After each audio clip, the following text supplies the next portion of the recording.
We will first ask everyone to please rise for the Pledge of Allegiance. Pledge of Allegiance to the flag of the United States of America and to the republic for which it stands, one nation, under God, indivisible, with liberty and justice for all.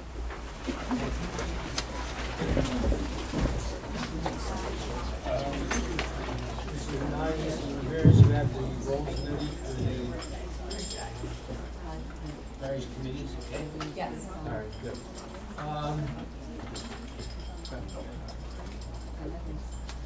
Have we got everything straight with board docs for everybody? Or are we still having any issues? The only reason why I bring it up is for the audience, we are projecting everything, but for those that may be tuning in on the live stream, whether or not there are some issues there, I assume we are okay? Ally, are we okay with board docs? I got a head shake. Lisa? The live streaming isn't working right now. Okay, all right. Well, we apologize for that, in reference to those that are tuning in, with some issues with board docs and some of the attachments, because we do try and make sure everything is included, when they live stream these meetings. So with that, we will move into, our second section, which is the athletic committee report. And I'll ask the athletic director, Mr. Patrusek, to come forward with the report. Good evening, everyone. After each season, we usually come and give a brief report on what occurred for the season. And this year we have the winter athletic season at the meeting tonight. First slide, briefly go over some of the things. Athletic booster clubs donated back about $117,000. I reported that in the fall, and that is based on last year's figures. At the end of this summer, I will calculate for next year what the booster clubs raised during the 18-19 school year. Eastern Pennsylvania Conference Student Athlete Character Council, we call that the SAC program. Our senior male rep is Enzo Martolucci. Senior female, Courtney Grunhauser. Junior males, Ted Protniak and Luke Storm. And junior female, Riley McDonald. And they play a variety of sports for us at the high school. At this moment, I'll call up each individual sports scholar athlete. We'll ask them to come up here, say maybe the college they're going to if they know that already. Also, if they have a major, intended major, and then we'd like you to go around, shake hands with each person, and we have a certificate for your appreciation, and I have a medal here for you from the league, okay? So the first one, we'll have cheerleading come up, Rebecca Smith. Go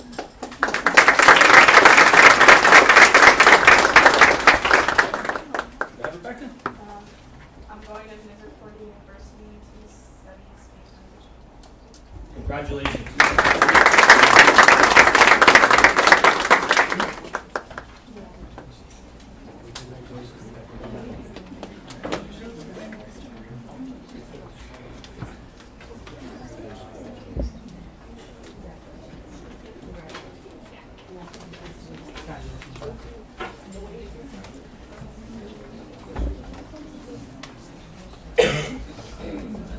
Okay, boys basketball, Kyle Baker. You know he's here.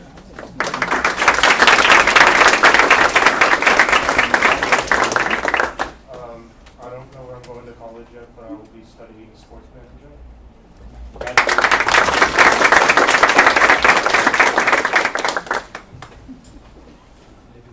Congratulations, good luck. Great job.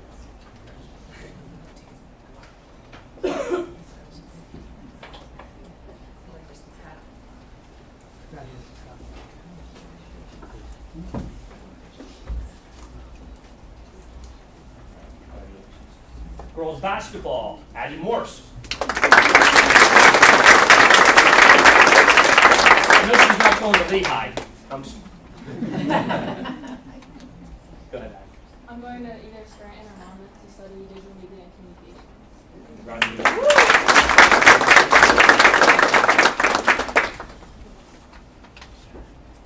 Congratulations, Eddie, good luck.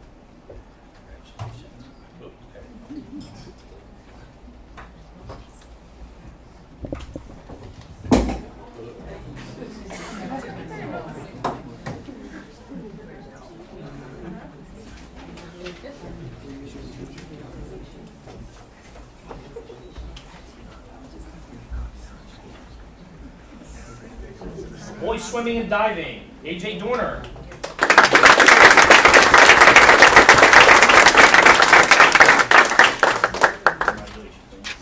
I'm going to Towson University to study exercise sciences.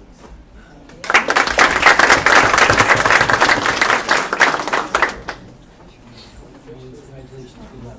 Thank you. Thank you.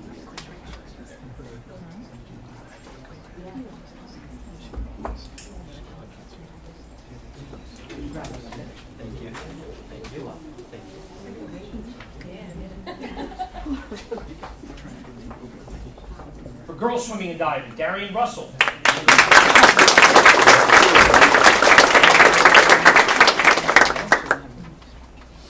I'm going to the University of Toronto to study life sciences.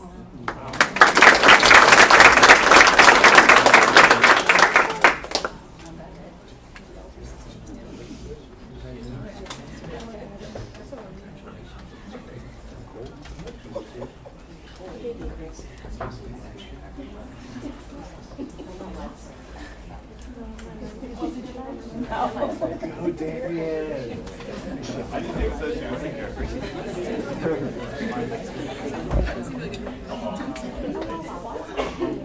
And last but not least, wrestling, Jake Horowitz.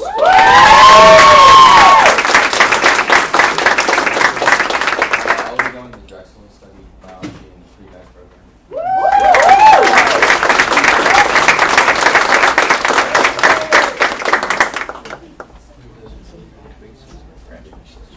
Naomi, wait till he gets around here and tweet that. 'Cause I like myself on Twitter.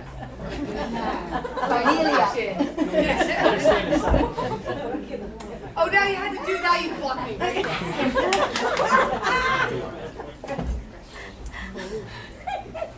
Family. Yeah, I said something about shaking hands and then kisses came in. Okay, we'll go right through the slides. We have a few more students to recognize when we get to those points. Again, a lot of students and some of our athletes meeting on Tuesday mornings for our FCA group with Coach Quincio and Coach Bolts. Athletic Department Community Service, the I Can Shine Bike Camp is going to take place July 22nd to 26th at the high school. And again, any of you want to volunteer for 1 hour a day for those 5 days to help a rider that's learning how to ride a bike. They have specialized bikes for those students, and it's a great experience. Junior varsity boys basketball did Cookies with Santa over at the middle school, and we had recognized Larry Sigafus a meeting or two ago for what he did playing Santa Claus Day. Baseball, Christmas donations, presents and trees, and a variety of things to about 35 families, I believe, within the school district, and they delivered them about a week or two before Christmas. And the wrestling team served food and distributed gifts at Brown and Lynch Hall for a holiday party for children of families of Access Services out of Bethlehem. So thank you to our teams and our parents that helped organize those things and our coaches. There are the different teams that we had and some rough estimated numbers on how many kids were on each team. I'm not going to belabor over those. We'll go to the next slide. And there. And if we go back to that slide right before that, one thing I'd like to mention is the cuts are players that left the team. A number of years ago, we had 2 middle school wrestling teams, middle school boys basketball, and 2 middle school girls basketball teams. And this year, we had 59 cuts in middle school boys basketball. If there's a time and a place and a way down the road, we'd like to maybe get that second team back at the middle school for basketball because we are cutting a lot of kids in those 2 sports at that level, just because of the interest and so on. So something of note. So winter season highlights. Cheerleading competed in Eastern Pennsylvania Conference, District 11 and UCA Nationals for their championships. Junior varsity cheerleading, a variety of local competitions. However, they did go to UCA Nationals also. And junior high middle school cheerleading did a few local tournaments. Varsity boys basketball made the EPC playoffs and District 11 playoffs. Varsity girls basketball made the District 11 playoffs. Okay, next slide. Indoor track and field, again, a variety of meets, about 9 total in Pennsylvania and New York. In the state championships, we had Kate Wilshaw, really second place, but because of criteria, ended up in 4th place in the high jump, and Casey Thomas, 8th place in the shot put. Boys swimming and diving, District 11 had about 10th place finish, multiple swimmers in there, and girls the same thing. District 11 finished 7th place and have multiple swimmers in that championship. Wrestling, District 11 team dual tournament. 2 District 11 regional champions, which we'll mention in a few minutes. 5 in the PIAA championships, and the team was awarded the District 11 Coaches Association Sportsmanship Award, and I'll show that, I believe, on the next slide. All right, so congratulations to them.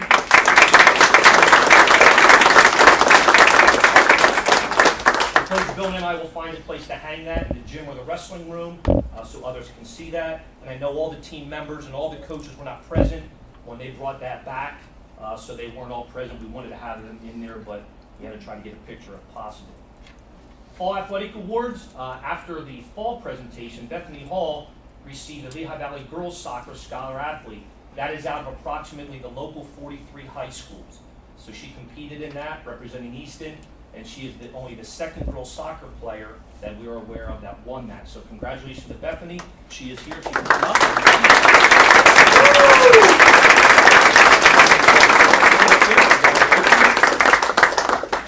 She receives a personal plaque, and we also have one hanging in the trophy case at the high school's trophy room, because again, to receive that honor out of all those schools is a great accomplishment.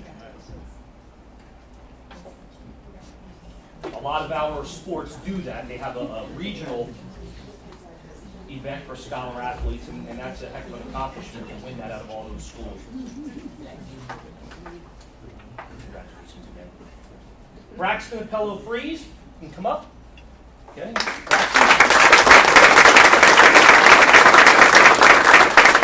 Braxton was a District 11 and regional wrestling champion, and also went into the state tournament. So, congratulations, Braxton.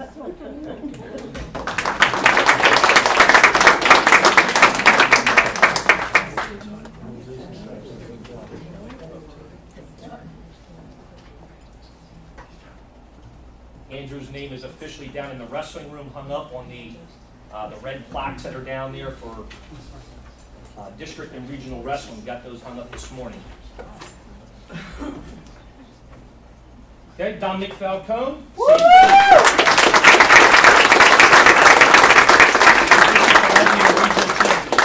go ahead around. Unfortunately, Dominic's plaque was up down the room this morning. He came in and we had an E instead of an I there. We quick fixed it, so that'll get hung up tomorrow. So, congratulations, Dominic.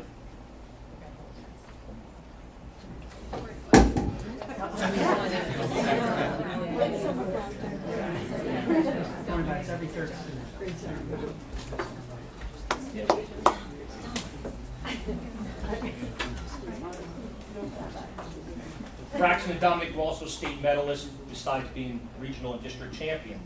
And Andrew Balukas finished second, silver medal at the state championships. I don't know if he came in. He did not. Okay? Congratulations to him.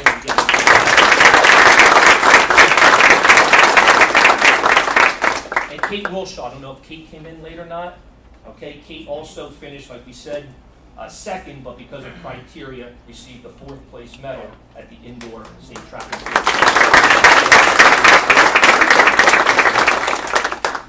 Okay, we've seen this slide before. They're the academic eligibility papers and figures that have to go over and pass on a weekly and daily basis and semester basis. Winter eligibility, some information there on the number of ineligible athletes on a weekly basis.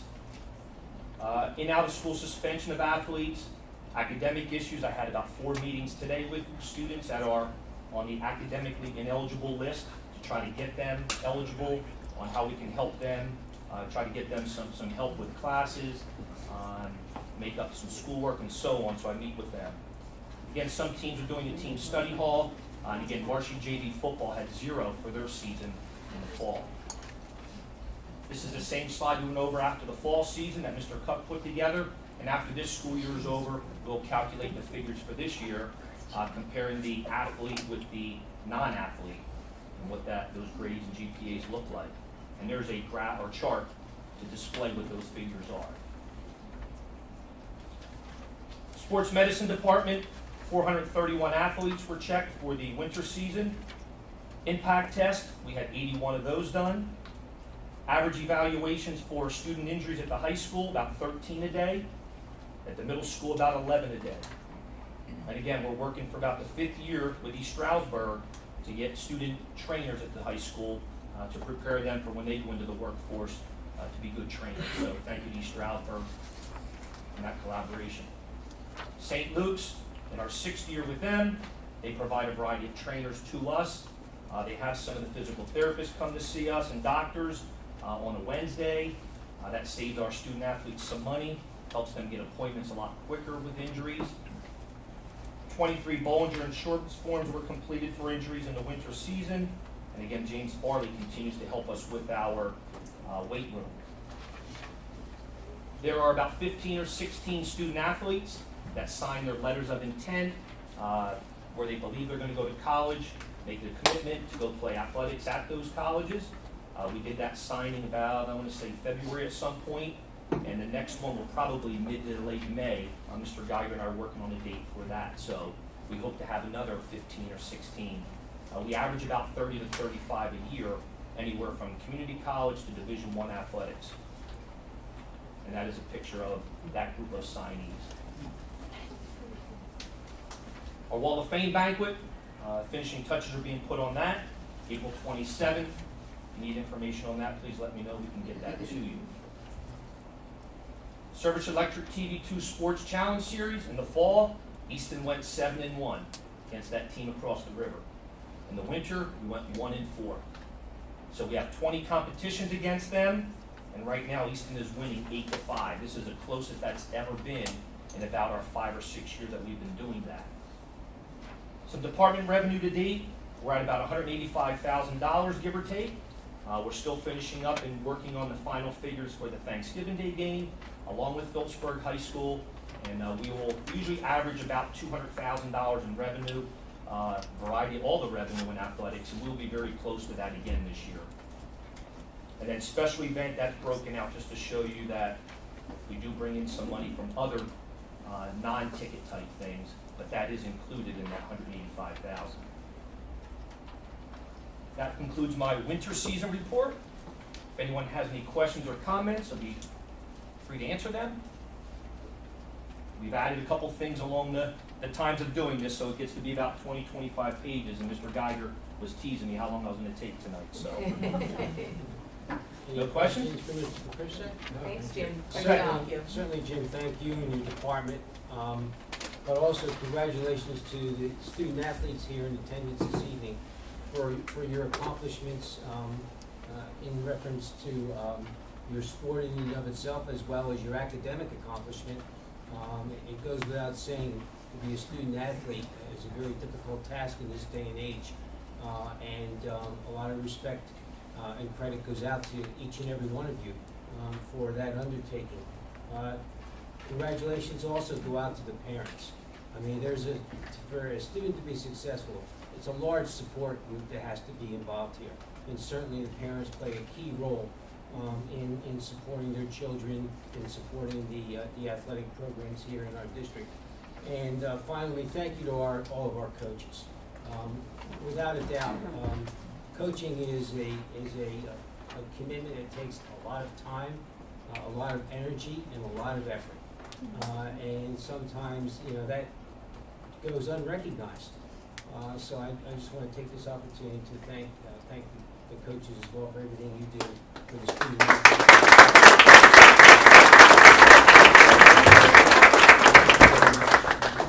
Mr. Perkusak, Yes. I just wanted to piggyback off of Mr. Shondo, our president, and thank you for the effort and the job that you do as an AD of a school this size. You're getting pulled in 1,000 different directions. 1,000 more. Thankless job. And we Everybody says that. we Everybody says it's a thankless job. We commend you for the job that you do. And it's not always easy, and again, my staff, my coaches, Yeah, office trying staff, to you, there's a lot of recognize emotions in every athletics. athlete, every sport, So, everything it takes to keep everything running. Thank you. Thank you. I want to personally commend you. I also do want to commend the wrestling coaches this year. What a phenomenal year that program had. Jamar, your staff, your parents, your booster club, your team, Dom, Jake, who else is here? Who's back there? Who's hiding? Come out, come out. Braxton, you guys did an absolute phenomenal job this year. You have so much to be proud of. These are the things that you are going to remember for a lifetime. And I must say, it only helps that I'm not there that you won that sportsmanship. I didn't say that. That is a historic moment for East End Wrestling. That is something to be proud of. I'll let that one go. Right, you didn't do that in past years. You didn't I'm do that. telling you, I know. I was so proud when they won that.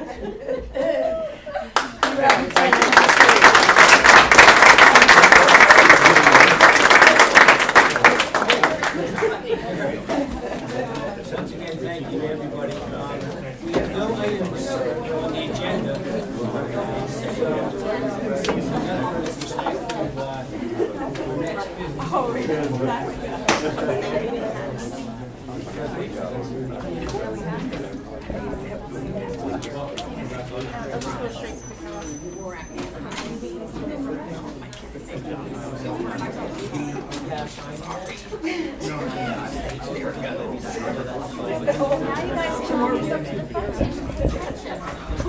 Okay, we'll move to the next item, section 3. Academics, educational, technology, and student supports with Ms. Siaga. Thank you, Mr. Sando. The AIU report is in the board docs for board members to take a look at. We have several items on the agenda to go over tonight, some of which will require voting later at our next meeting. The first of which is the step-by-step contract for the 1920 school year. I'm not sure if Ms. Piazza's going to talk about it tonight. Okay, thank you. Go ahead. So I included in your packet several pieces of literature for you to review. Two of them, like this, are really about data, some progress from the beginning of the year to the middle of the year with our step-by-step consultants this year and our teachers. This is a little bit late coming to you as we were late reporting it with all those snow days. It actually, a little weird, didn't happen until about February. So I'm happy to entertain any questions you might have about that. And just to clarify for board members, remember that was in the board briefing on Friday, so not in board docs. The one piece that I will share with you, as you look at page numbers, if it says reference to a certain page number, the number is not there. What I did redact from this are any pages that had teachers' names, teacher-specific information. But if you have questions, I'm happy to go over that with you privately. So what is in this particular packet is big overview, grand overview about schools, not about specific teachers or classrooms. This one is just some educational lingo and our planning process for this current year that we're in. So the one that Mrs. Sayago referenced is this one, which is the contract. This year we are asking you to consider renewing or renewing our contract with Step by Step. In creating this contract, I had several, or this agreement, I should say, I had several conversations not only with the president of Step by Step, but also our immediate consultant, who is the vice president of Step by Step. In talking about what our needs are as a district from my perspective, the needs for our district from their perspective, where I thought that we had some shortfalls from their end, where I thought we maybe could do a little bit better from our end. So this was a collaborative agreement that was written.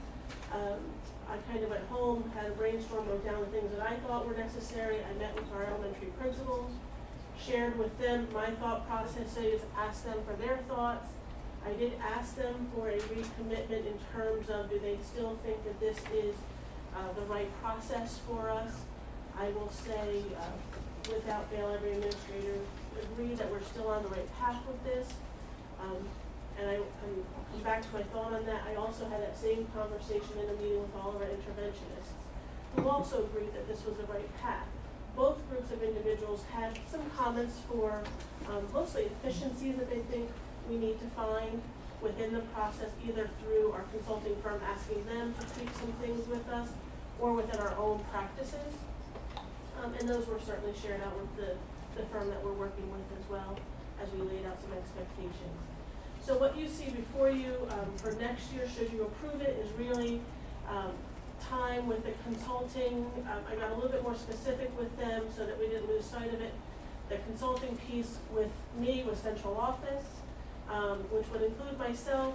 We're going to tie in some special ed this year as well, so we start making those connections a little bit more tightly, and ESL as well. I happen to be the person that oversees ESL, but I do have a teacher who is the coordinator that I would ask to join that particular portion. You'll see some time with the principals. I did ask for that on a,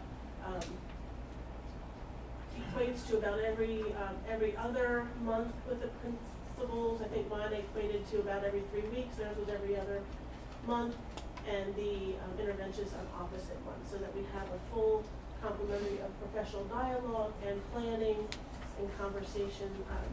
This year we took a little bit different strategy with that, so I thought it was important to come back to the full group of people engaged in that conversation. Of course, included in here then is the work with the teachers and the students. This agreement we did not move forward. If you recall, we started out, when we hit the teacher level, we started out with kindergarten, we layered in some first grade, we layered in some second grade. I did not move forward to third grade this year for a few reasons. One, the academic piece changes at that point. We're moving from teaching to read to learning to read to reading to learn kind of piece. Sorry for fumbling that in my head. But basically it means we're from teaching the foundations of how to read to reading to extract information. And I didn't feel, and nor did the group of individuals, principals, and interventionists I spoke with, feel that we were in an appropriate position to make that transition yet in terms of layering on more programming. What we thought was most appropriate was to hone in some of our skills in the K1 and 2. The year that we did kindergarten, we did that whole initial process from soup to nuts, all of the things included there, looking at data, mentoring teachers, coaching teachers, professional development. That year we only did half of the process with first grade. So the next year we had to finish first grade, and we added in half of the process with second grade. So in essence, this agreement would have us finishing that initial processing with second grade, but then really coming into some fine-tooth conversation with K1 and 2, with the predominant focus on differentiated instruction per teacher as needed or per building as needed, with the real emphasis on the coaching aspect of it. In the past, the coaching aspect of the agreements was tied to a direct learning link. So we did a learning strand on phonemic awareness. The company would come in and model that phonemic awareness processing, and then watch the teacher give them some constructive feedback. The coaching aspect is 100% confidential between the coach and the teacher. That information does not come back to me nor to the principal, other than in global terms saying in first grade it looks like we have a strand of this that we need to accomplish. This year I've asked for the coaching to be a little bit more differentiated based on either the school need or that individual teacher's need. As they are talking about something, where would they benefit from seeing something modeled and then getting some constructive feedback on it. So a big portion of this agreement includes that coaching piece for our teachers as well in grades K through 2. I think those are really the quick highlights. This agreement does come, if we choose, I'm just making sure I hit all the highlights here. If we choose to approve this agreement as written, it does come at a price tag of $657,225.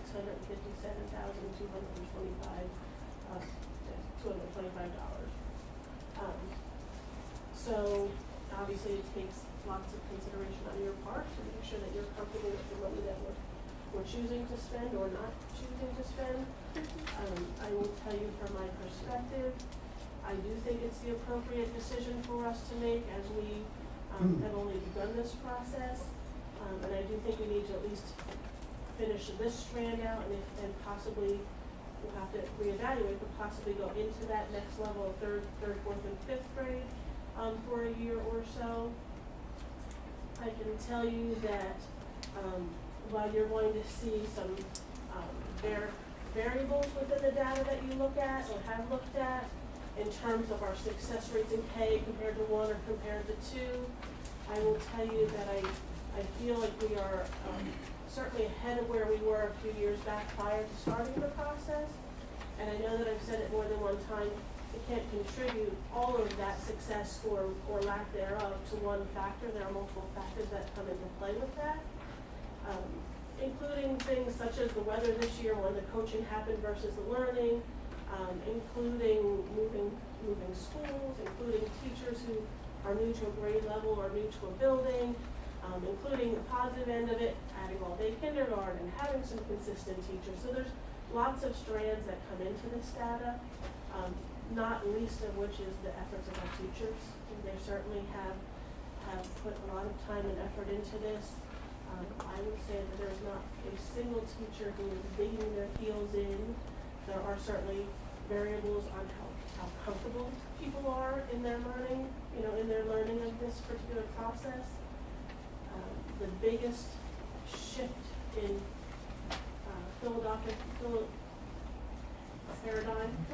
or paradigm shift really was back in the beginning, and as the new grade levels come on, from a balanced literacy approach to a more explicit literacy approach, which for a teacher in those grade levels really equates to how they actually went about teaching reading, from doing picture walks and appreciating, the story that was there and making those assumptions about context clues, to really getting down to the nitty-gritty decoding and foundational skills. So it was a huge paradigm shift for a lot of teachers, and whether they philosophically believe in it 100%, I will tell you that our teachers are working through that process with due diligence and a tremendous amount of effort and heart. And so for that reason, I think we owe it to them to continue down the path a little bit longer and for our students, hopefully see those gains that we're expecting to see in the long term. Thank you, Ms. Piazza. So this will be, for a vote, so questions or comments? So just Tracy, what have we, I know this is a big price tag this year, it seems like, what's the total amount? Do you know? I can certainly get it to you exactly. The first year we were in a upper 500 range. Last year was about 730, and then this year, was 657. So $1.5 million, $1.8 million, we're guessing it. If I did that right. Right, but that's on additional in each budget. So last year was 730,000, this year 650. Correct. So in total, if I understood your question. Right, that was what I asked. Just under 200, just under 200. And Tracy, can you just share the funding sources that we've Sure. used for this? So each year we have used grant monies. We have used the Ready to Learn block grant each year. Last year with a little bit higher price tag, we had to split that between Ready to Learn block grant, Title I, and our teaching and learning budget. And we did that in 2 payment installments, one in this fiscal year and one in the next. This year I will be able to get about 600,000 of that out of the Ready to Learn block grant, and then the additional money out of either Title or the teaching and learning budget that exists still for this fiscal year. Any other questions, comments, concerns from board members? Okay, thank you. Okay, so the next area on our agenda relates to Easton Area Academy. This is an area you're going to run a presentation. I wanted to share this evening a recommendation, an administrative recommendation that we've given a great deal of consideration to regarding Easton Area Academy for next school year. Just to give a little bit of background, Easton Area Academy, we opened in the 07-08 school year. At that time, really it was a trend, it was a growing trend in education in Pennsylvania to offer alternative ed programs. It really served the purpose of being able to meet the needs of students who didn't fit into perhaps a traditional mold. And at the time we opened the program in 07-08, we were able to serve up to 225 students. Over time, the program has changed, a majority of it because of the state's changes that they've made, that they've implemented. Since that time, they've changed the criteria for students to be able to enter the academy. And one of the main changes is a philosophical one, but it is the state's perspective that programs, alternative ed for disruptive youth programs, are considered to be punitive placements. When we initially opened this program, it was something that we really we touted as not a punitive placement. It was a therapeutic placement. It was something that really offered an additional layer of service to students who needed that level of support. With the ultimate goal then of transitioning back to their home school once they've received that therapeutic environment. The state has really transitioned to making these placements much more short-term. Their recommendation is 45 days for students to remain in alternative ed programs. And that really, essentially that flies in the face of everything that we envisioned in our mission when we started that program. You can't really put a time limit on a therapeutic process. You can't say that in 45 days students are prepared to return and be successful. So after a lot of consideration, a lot of discussion, we are making a recommendation to close East Mary Academy going into next school year. Additionally, we are serving a significantly lower number of students than we were when we first opened. And again, that's responsive to the state's changes that they've made. So we're much more, it's much more narrow for the students that we're able to qualify for alternative education for that layer of service. So part of our recommendation is for the closure of the program, but to layer then in additional supports by reallocating all of the staff that we currently have at East Mary Academy. This is not a recommendation that's being made in order to save staff. Or in order to, I should say, furlough staff. This is a recommendation that is being made with the anticipation of layering in additional supports at both our middle school and our high school, so that students that have that higher level of need are able to access those services within their home school. It also opens us up to be able to serve more students in those environments that weren't necessarily able to qualify for alternative education under the new regs for the state. Beyond that, we do still work or have a partnership with Colonial Academy through the IU.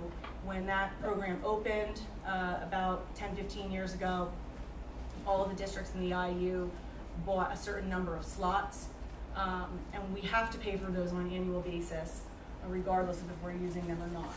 So we do still see Colonial Academy as a viable option for those students who do meet the criteria for alternative education programs, and also those students that are serving expulsion. So at the conclusion of this school year, we would be evaluating each student and identifying what the most appropriate placement would be going into next school year. Knowing the supports and services that we're going to layer in at the middle school and high school, and then also know what exists and is available at Colonial Academy. There are also a few other alternative programs throughout the valley that we haven't had to use in the past few years, but they offer an array of different services that we are currently exploring too, to make sure that as we transition this, that we're making sure that all of our students' needs are met and are individualized. So that is our recommendation going into this evening. My understanding in talking with Attorney Freund, because this is a program and not considered a school through the Department of Ed, that it doesn't require an official board vote, doesn't require official board action, but certainly if you would see a need to move it to the next meeting, we can do so. But all of the staff would be reallocated through the staffing process on a board agenda. So all of that would be board approved. And as far as the Department of Ed is concerned, our application with them does expire June 30th anyway. We would have had to reapply.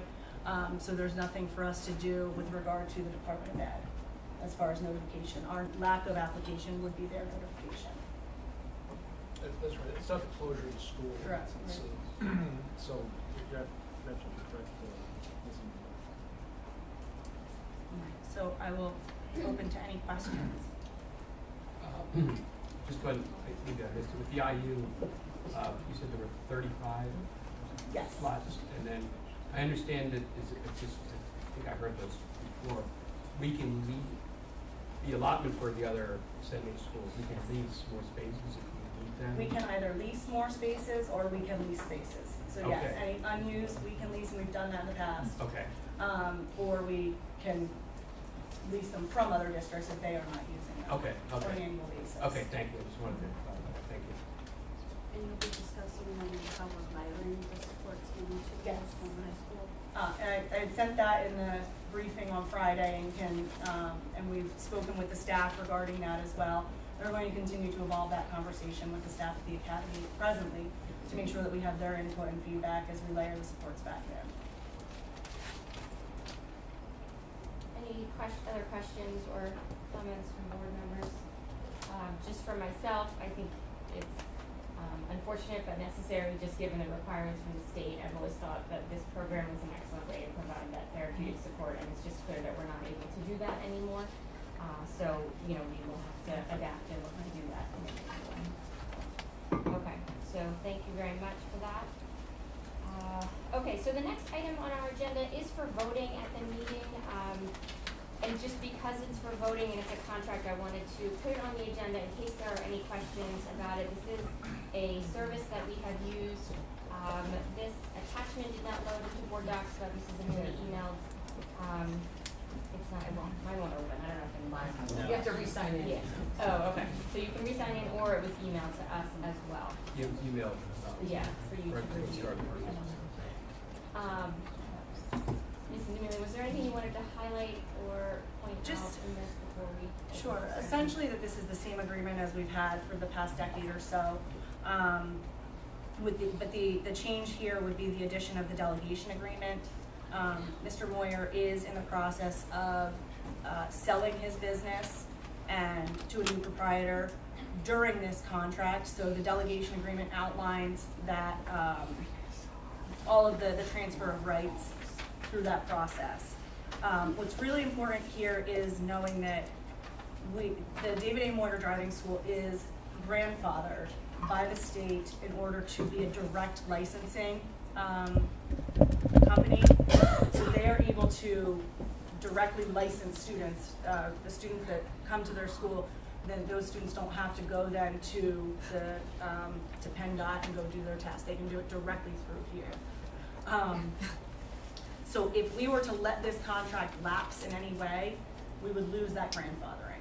So that's why it's being done with the delegation agreement, so that as the company changes hands to Mr. Conley, that we don't lose the opportunity for our students to be able to get that direct licensing. Mr. Reinhardt, myself, Mr. Cron, Mr. Geiger, we have met the new individual. We feel very comfortable with him. Mr. Moyer feels very comfortable with him. He owns a driving school in New Jersey, so he's taking this one on. So he has experience in the business. And what we feel is that this is it's a service that we're able to provide to our families. We don't provide it ourselves, but it's a service that we're able to provide to our families, and that direct licensing is something that's very attractive to them. So that is our recommendation for this new contract. So just one question, towards the bottom of the first page, it indicates that the fee for 2018, 2019, that needs to be changed. I'm sorry. Right? Yes. Okay, all right. Any other questions, comments from board members on the service? There's no, with the new gentleman, we think we're going to solicitor, no issue with the name as far as I was just gonna ask from that. this gentleman will be authorized by PennDOT. Yes. As long as he maintains. As long as he maintains the agreement. As long as he maintains it, he would be authorized to And there's no basically give lapses. somebody a driving. Okay, thank you. I reviewed the agreement and the basic suggestions, everything else is fine regarding transport. I just want to make sure that whatever instructors were involved in that program had the same level of responsibility with regard to background checks. And current advisement of any kind of changing their cost for these. That was added.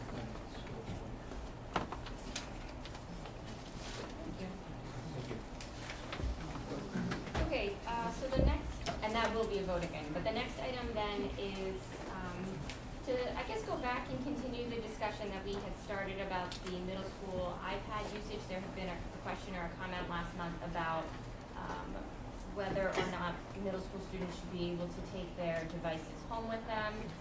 The recommendation, what we have thus far approved, is that middle school students will not take their devices home. They will remain in school the way they are for K through 5 as well. So I understand there were some questions or concerns from other board members, so I wanted to bring it up now in case anyone had any other comments that they wanted to further that conversation.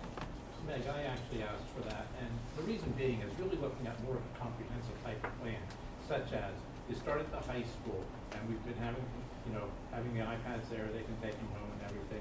But where do we start to move to as far as starting to put the programs on them? Because if they're using them all day long in class and for things like that, where do we get to as far as putting the books on?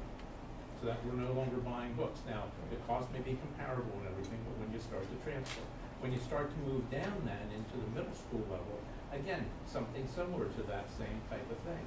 Then the questions go deeper. The questions go to, we send papers home every year at the beginning of the year, I'm sure yet, right? When we do we ever do any polling to find out how many people do have access to computers at home, have access to the internet at home and everything, so that if they can take their work home to do, that they're able to have access through the internet? I'm sure there's still some families that do not have that access, that have to use the library or whatever. But that way we start to, you gather that information to see where the impact is. Again, keeping the thought that if you're starting to train them on it in school, or they can work on it in school, why do you take it away and want to make them do work in a different fashion at home? So again, not asking necessarily for an answer, but we're talking about what is a comprehensive plan? Where are we looking for this? Is this a 5-year type of thing? Is this 2 years? Is it, no, we don't feel our students can handle this at all. There are schools that have done this. There's schools that I know south of here that have been doing it for 20 years almost. Right after the iPads came out, they moved to that kind of a concept. And those students, instead of taking books home, only took the iPad home with them. And they started doing that by the time they were like in 6th grade or whatever. And so, it's been evolving there. But is that, again, something we can't handle? Lisa, could you, I'm just gonna stand back here if that's okay, just 'cause we are a little crowded tonight. So just to address some of your concerns, we did put out a survey to our high school staff this winter, just to see how we were doing with the iPads, what our growth was, those types of things. And obviously our district has moved to this program because we're looking to increase access to our students. One of the things that we found that was hindering the learning environment in some cases, and I wouldn't say it's rampant, but we found that about 95% of our kids at the high school had their iPads on any given day. Not all of them had them charged for every single block during the day. So during the school day, they would need to charge at some point, or they would go to the writing lab or the library to charge at some point as well. As we're developing this program, we're learning some of these things. When we look at the elementary experience that they're having, grades 3 through 5, they're not having these issues. The teachers that are getting trained on, instructional techniques, education technology, are able to implement the lessons that they've been preparing for, and being able to do so in a whole class environment, which is very important, because when we do talk about equity, it's not just equity as in terms of access. It's access to what we want them to learn. What are the learning outcomes that we're desiring for our students? And as we're moving forward in that middle school area, we've talked about this before, giving them access to STEM and to coding and to creating and collaborating and communicating and really pushing forward where we are right now in our district, and really trying to propel ourselves to be, a center of creation and innovation. Right now, where we stand right now, we don't feel that this is the appropriate time. We want to make sure that our teachers continue to get additional training next year at all levels, so that we can see better student outcomes. We're seeing a lot right now. We really are. We're seeing more than we ever expected that we would see. But just to increase those experiences, we feel that the best recommendation at the middle school is to leave the devices in the school so that kids can have those experiences. As far as textbooks and those types of things go, I'm sure the directors can speak to that. Some of the issue with the textbooks is the cost. So the cost right now for many of the textbooks, the digital copy for one student usage is the same as buying one textbook. And I'm sure that you realize that you can use a textbook many times, before it's out of date. Whereas if we get one digital copy and it has one key code, and that student leaves our district too, sometimes we have issues getting those codes back. So it's not always a cost-effective measure. Some of the textbooks publishers have not moved to making their textbooks is mobile ready. So meaning they are flash enabled, which doesn't work on an iPad. We do have some teachers in our district right now that are piloting making their own textbooks, but it's a small group. So I wouldn't say that's a point where we are right now as a district that we're ready to make that jump for every single teacher in every single department at all the levels to be able to move that far. As far as the internet capabilities at home, we've asked every single student at the high school when they picked up their device about their internet access, and we do have a much higher internet access than the local report that they did in the newspapers. So I think they had us, fairly low, but that's spanning everyone that lives within this district. We do recommend for students there is a everyoneon.org where students can get low-priced internet if they qualify, and generally if you get free and reduced lunch, you can get the internet for $10. But we still realize, not all of our families are there yet. We're still working with our local community to make sure that they have those opportunities. But right now, I think the most important opportunity for us, for our students, is when they're in school and they're with us and they're under the guidance of their teachers. So that ultimately is why we made that recommendation. I called around to pretty much every school in the Lehigh Valley to see what their middle schools were doing. I called to some other school districts that I knew from just contacts that I had that were very similar demographically to ours and economically to see what they would recommend. There's some other things on the tech side too, but as far as looking at the educational rationale as to why we made that decision, it was really just to make sure that the kids had those opportunities when they were with us in the school building. So you mentioned that the percentage of people having internet, but what is our percentage? We don't have, a solid percentage, to be honest with you. We looked at the studies that they have, that other districts have done, and they're at a cost. So I know some of the other districts use Bright Lights, for instance, and those can cost $20,000 upwards to find what your constituents have. Now the problem with that too is if your constituents don't participate in your survey, you don't get accurate data. And I think that we all know that when we put surveys out, we don't always get the responses that we're looking for. So you have to get 100% participation to really know what we have out there. So for us, having that human contact with the kids as they came in was our best way of finding out. Generally, if kids do not have Wi-Fi at home or don't have reliable service using their phone as a hotspot, they are sent to me. And I'll tell you, this year we only had 2 students so far. Both of them did qualify through everyoneon.org and were able to use that service. And also, we've taught the kids how to use their iPads in offline mode, and putting things, so they sync when they get in school. And if I could piggyback a little bit, Mr. Fainall, is that in addition that we did discuss that the decision moving forward for next year is that they were going to stay in school, but we are open to reevaluating that as the school year progresses and then looking at a different plan or slowly graduating to different grades to be able to take those home throughout the year. So that's something that we are going to monitor the progress, but we truly wanted to set the middle schooler, the students up for success, as well as setting those teachers up for success next year to make sure that we removed all of those barriers for if they forgot their iPad, if they were not charged, any of those things, at least for the initial rollout year. And then in the future years, we can reevaluate.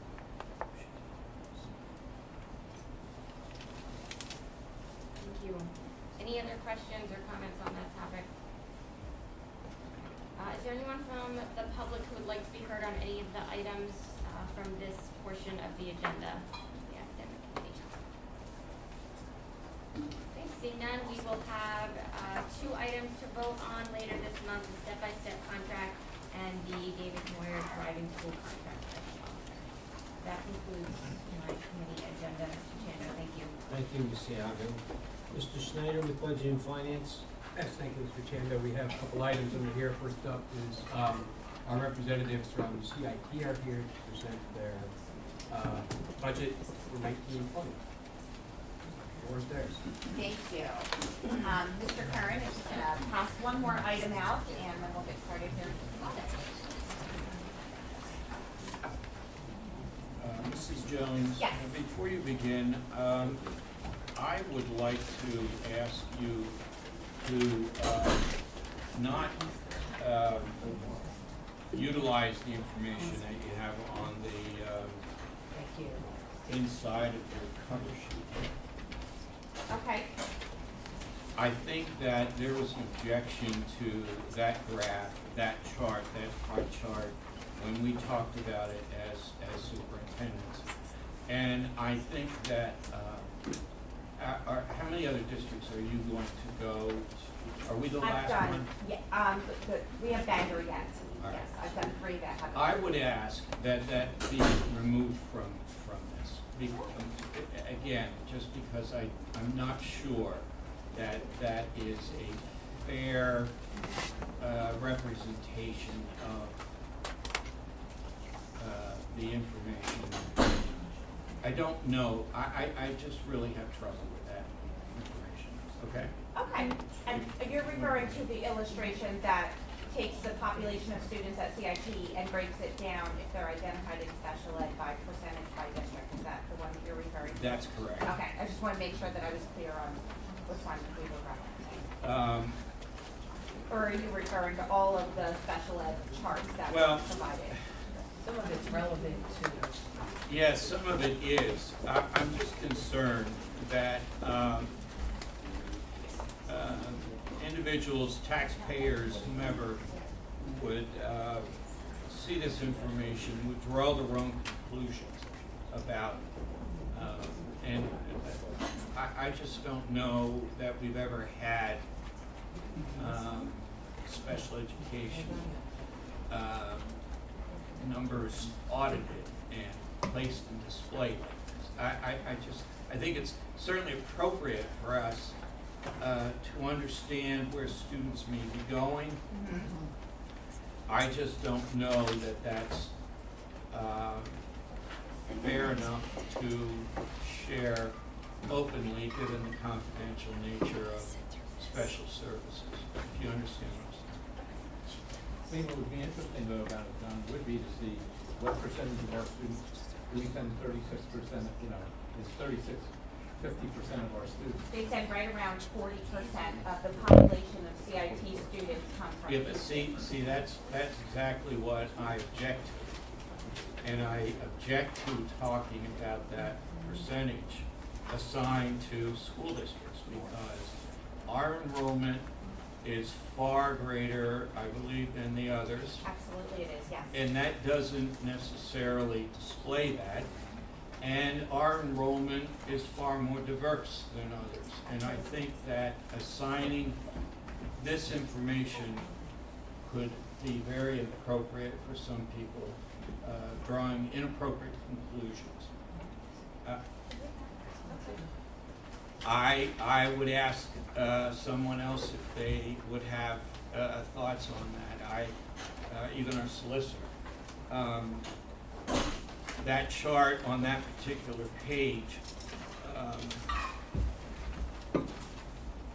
which shows the percent of students identified for special education, can be very misleading to a lot of people who are not who do not understand special education and special services. There's a conclusion that could be drawn here by those numbers, and I think it's inappropriate. That type of information would not necessarily be relevant to a budget presentation, but because given the nature of some of the additional resources. Absolutely, and I thank you for that, because you've really mapped out the cause and the need, and as you know, I've been one of the people advocating for both the increased time for the paras, as well as the special, as well as the safety issues. So you've done a great job with spelling that out. What I'm concerned about is that particular graph that I find to be misleading. I think that the average person would draw conclusions that would be inappropriate. So But this does help support, though, the idea of the number of special ed students, or special needs students types that are there, right? No, I'm not sure that graph helps that. I'm not sure. I mean, but I'd be interested in, well, I'll wait till the budget. Yeah, but before we get into that, I would really rather that not be a target of our attention. I will skip right over that slide, All right, how's that? thank you. I have no problem with that. Assuming that none of the board members, I mean, I don't. I'm fine with it too, we can just. Yeah, I can ask related questions later. Yeah. Now, maybe just carry on. Yeah. I mean, otherwise, it'd be quite a lot of considerations. So, Yeah, so tear it out. First, It's just this, just the Just top. yeah. Well, Are you sure? at least I don't know. I'm saying up front, that one grabbed me right away. I think the next couple of pages might present some similar issues, so I don't. But John, I mean, it's not that everybody has a fair amount here, it's a matter that you just have to alter it for what's on the agenda for approval. Because we're approving the official. well, it's a public document that we rely on it, so in fact, That's what we vote on, right? Public document. well, There's But just a workshop. you're this is now a public document. You're gonna rely on this to vote. That's what I'm saying, no, they can send that to the public document. This is simply my presentation with supporting evidence. You know, and essentially, all of these graphs are illustrating the population of students enrolled at CIT. That is Right. all it's illustrating. Exactly, yeah, I'm saying is- it's, you know, You don't wanna consider the impact, that's all I'm saying. and it's just, it's not only relevant, but it also shows that there's an alternative education for students, that is stellar. That's, you know, Correct. so if they don't thrive in the classroom environment and they're thriving somewhere else and they're moving on to bigger and better things, that's a positive. So, I mean, it's not meant to be, you know, and, I mean, the numbers aren't wrong, so. Oh. I can skip over the whole data of special ed, if that's the direction we wanna go in. It seems like that might be in the best interest. I don't know where you start in your general Yeah, I mean, let's say, presentation. does anyone feel like they need the data No. to understand the justification, I guess, is that's sort of what we're getting at? So if not, Yeah. then I would encourage you to. Perfect. Yeah, I think you can, just a general presentation. Right. But we are increasing paraprofessionals, so just be very conscious of the fact that we are increasing Okay. that. And I can talk a little bit about those needs, but just omit my supporting data. All Okay. this was Yeah, was yeah. supporting data to discuss Just the believe needs that I'm gonna Adrian, discuss. what she says is actually true. Yeah. She does so much research behind Yeah. all of her decisions. Okay. The other comment that I would just offer up, the brochure identifies the number of IEP students and how many 504 students are enrolled, and I question the value of that being part of the brochure. We don't advertise the number of IEP students enrolled in the schools. I just don't know that that's, again, I know Simply what for you're. the purposes of this meeting to illustrate our needs at CIT based on the increasing number of students that are overall, not just from Easton. When I did every one of these presentations, Nazareth got one of, you know, the other schools were thrilled to see this data as supporting information. So, you know, again, I'll omit whatever you want me to omit, and I apologize in advance. I was just trying to provide supporting data. Good. Can All I? right. Oh. Proceed. Thank you. I was gonna say though, can I back up real quick? Mr. Kern, if you wanna grab the sign, we have something to present to the entire Easton board that we've been wanting to do for a few months. A little bit of some challenging weather. We're a little late this year in presenting the budget. But this is something that our students made for all of the members of the Easton board. This was part of recognition of board members month, and there are 3 board members received individual plaques, and you know, I know you received one too. That's and- wonderful, I have it in my office. Yeah, So I have mine just- too, mine too. Very quickly, we had a total of 6 programs that were involved in this, and I sat down with a few teachers and I brainstormed and I said, what can we do something, let's think out of the box.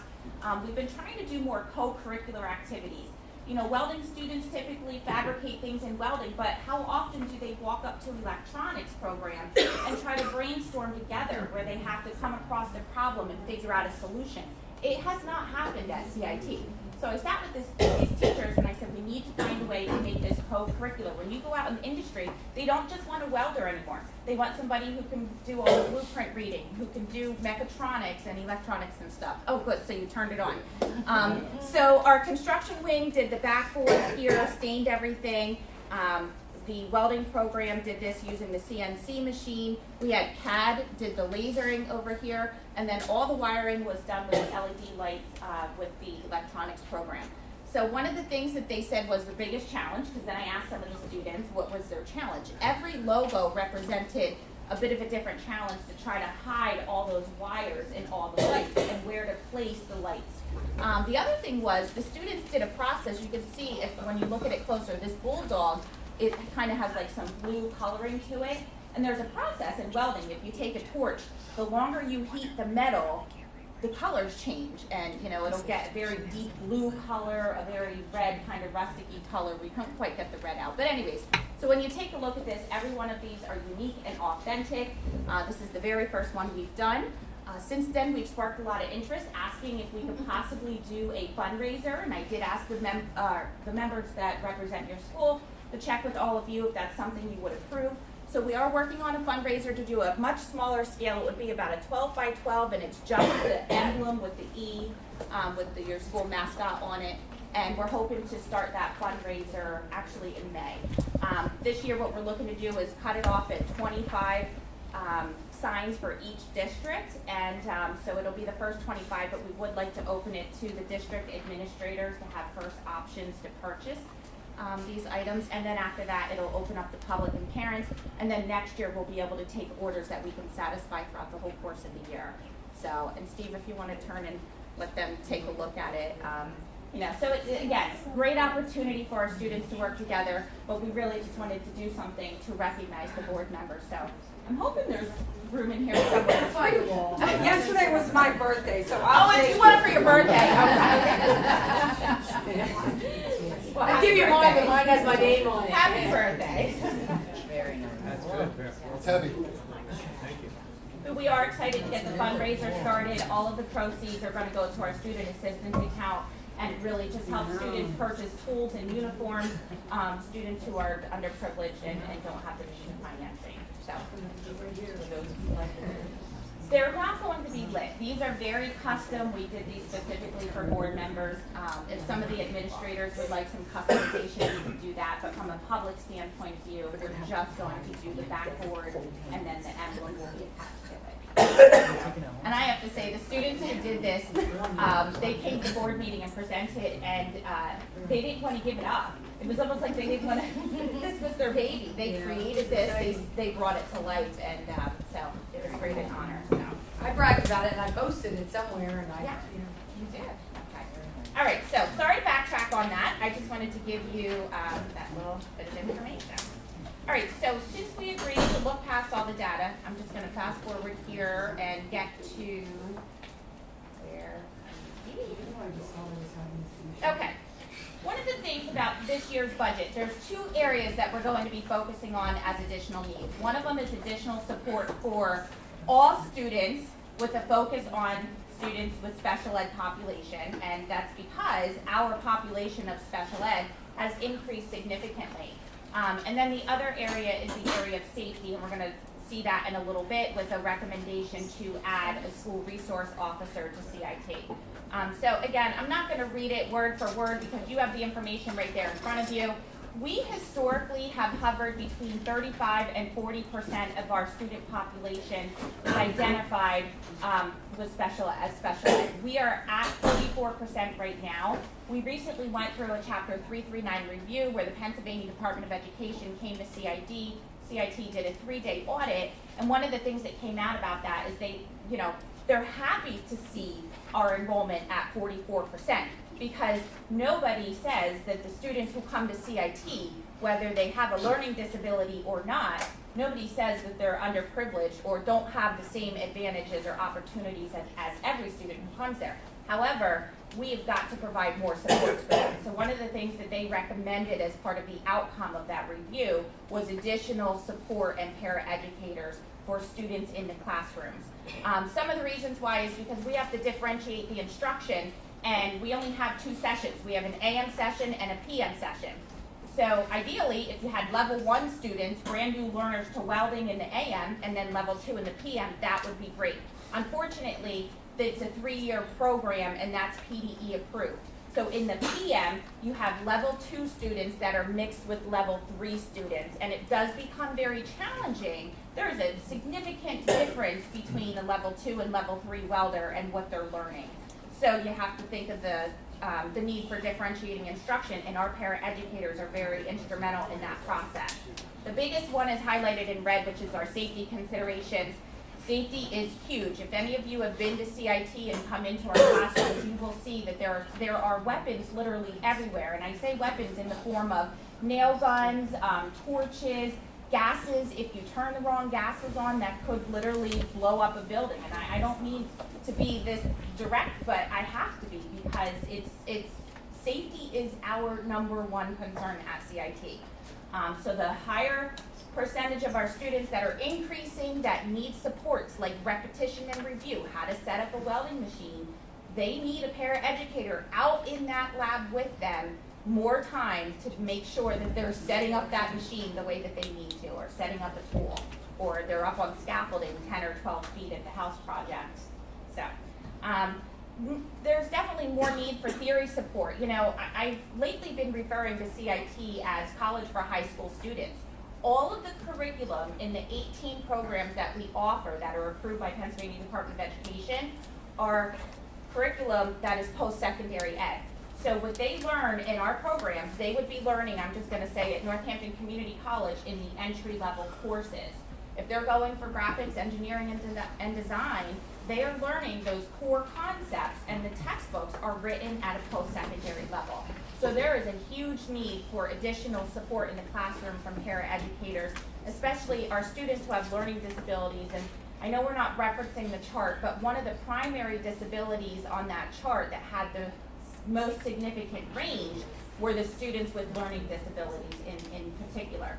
So when we're introducing new vocabulary that they have no background schema to, it's critical to make sure we have additional support services in those classrooms. And then the last thing is just that many of our paraeducators provide transportation for things like internships, rotations, co-op, house project. We do a lot of live projects out in the community, and the paraeducators go there with the students, monitor them, and keep them on task. Moving on to the next page, what our recommendation is within this budget is, sorry, 1 second. We currently have 11 part-time paraeducators, and they work 4 days a week. Our recommendation is to maintain the current 11 paraeducators. We are not looking to hire additional new paraeducators. We're looking to increase their time from 4 days of service to 5 days of service.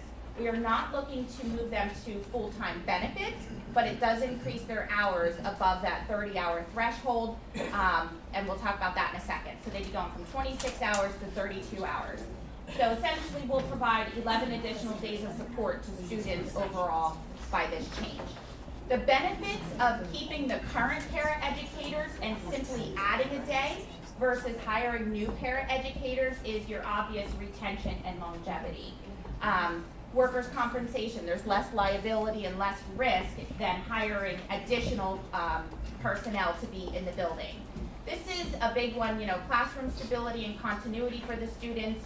But number 4, I really think is key. Safety and lab training is already complete. You know, our paraeducators who come in, it can take sometimes up to a year for them to learn how to operate the equipment out in the lab. They have to take safety tests. They have to learn the OSHA standards. So there's a lot to a paraeducator who comes in. They don't just sit with a student and do vocabulary and reading comprehension. They put the hard hats on and they go out in the lab and they put all the safety gear on and help students learn how to set up machines that could potentially be dangerous. So they have to go through extensive safety and training, and that could take up to a year. So hiring somebody new could delay the process. And then both of our professional staff and our support staff have requested of the CIT board additional supports and increases. They're just finding that the caliber of students that we have right now at CIT, it's getting more and more challenging to continue to work with the large population of students in general as far as our enrollment. Are there any questions so far? Okay, this last slide, I'm not. Could we not show these, please? Oh, this one, okay, sure. There we go. Sure. If I could just say, never mind, I'll move forward. School safety. What Well, are, if I could just mention Sure. to you, Mrs. Jones, one of the programs is identified as 100% special education, and that is a breach of confidential information. I just I just want to mention that's why I checked into that. okay, not a problem. If you'll notice in that chart. Yep. So I think it's okay for me to just say that upon the 339 reviewers and Pennsylvania Department of Education coming in, their recommendation to CIT was to have at least 3 days of coverage of paraeducators within a 5-day week. And again, that's just simply their recommendation. So that chart was just to illustrate where the gaps were and how many additional days would need to be brought up. That's essentially all that was illustrating, so I skipped over that. Next part is just looking at school safety, and this is a common theme with everybody. We do not have a school resource officer at CIT. We do have a security officer unarmed, so we are looking at the request to add this. Obviously, it reduces crime and bullying, helps to protect students and staff. I think the big thing is that they can conduct interviews and perform official police duties on campus, and certainly being proactive and just acting as a deterrent. So we are strongly advocating and requesting the need for a school resource officer at CIT specifically. Okay, so those are the 2 areas of resources and needs that we're really looking at. Very quickly, few important facts to consider with the budget is that your standard salary and hours increases is 3.04%. However, we are still negotiating our professional staff contracts, so that could change, but this is what we built into this budget for this year. We also are transferring from traditional to PPO. These were the rates as of December. Again, we build our budget significantly early. We start working on this back in October in the fall. And then the third thing to consider is PSERS, which all of you are very aware of the rate of PSERS. All right, so those are 3 of the 3 main facts of considerations. There's some additional budget items that we're looking at: the allocation for a school resource officer, the increased services of the paraeducators, which I mentioned. There's a small contingency for the health care if any of the paraeducators should choose to go the exchange, right? There's a small penalty that we have to pay. So that's built in there. So those 3 items we already talked about. There are a few other things to consider is that when students outside of our consortium of 5 sending districts attend CIT, we get paid the tuition rate. And that is being reduced from $50,000 to $15,000 because we have 3 students graduating this year. So that leaves us with 2 students next year enrolled in CIT from Northampton in programs that their Career and Tech Center don't offer. So essentially, we're losing a little bit of money there. The next thing to consider, this is a big one. We have decided, the board has already approved to eliminate our adult daycare center. Upon investigating it farther, we realized that it was losing money significantly while it's an excellent service to our community, and it did provide some additional educational resources to our high school students in the health-related technology program. We have partnered with St. Luke's Anderson campus. We've partnered with Manor Care. There are lots of partnerships out there in the community that these students are really, I believe, going to get a better hands-on experience. We also found that the daycare center was operating at approximately $100,000 loss each year. So we felt that was important to close the daycare center and then use that money to replenish with some of the items we're requesting to increase. And Adrian, I do want to add that there is there's alternatives. They didn't have to come to this location for adult Yes, daycare. that's a good There are point. other locations, so we didn't leave anyone hanging or stranded. And we've offered all of the families assistance with placement in other agencies within Northampton County. So that's a really good point. Thank you for that, Ms. Weiss. The other thing is, this is a little out of the box here, but for this year's budget, what we did was we eliminated a budget transfer to capital reserve fund in the amount of $150,000.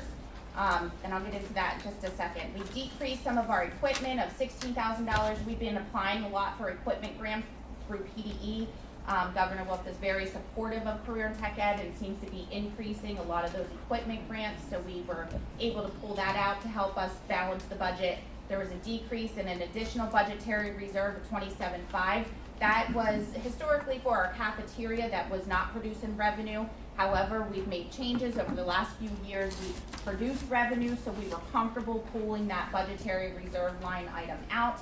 And then there is a reduction in one staff personnel, which is a monitoring position that will help offset some of the things that we're looking to implement new into the budget. Right? So lots of things being pulled out, but lots of things being put in at the same time.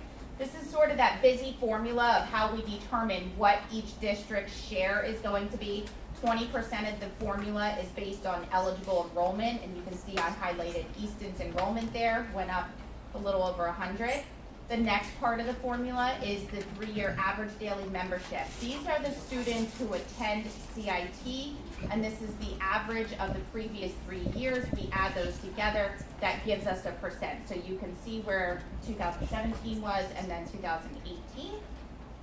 So you pretty much take those numbers, plug them in, and it gives you the final formula that Easton is responsible, Easton's share is 37.84%. Share of the budget.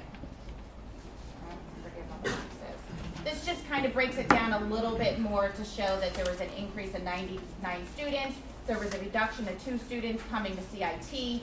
When you calculate that, you have a minus 0.263% or decrease over last year. You'll see that the schools range and vary. You know, Nazareth had a significant increase in both enrollment and ADMs. Okay. This is just the final snapshot.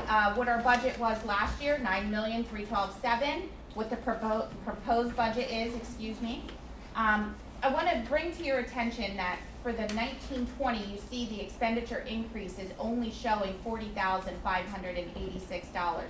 However, please keep in mind that that includes the reductions that were highlighted. So initially we talked about an SRO being $80,000. We talked about paraeducators being around $55,000.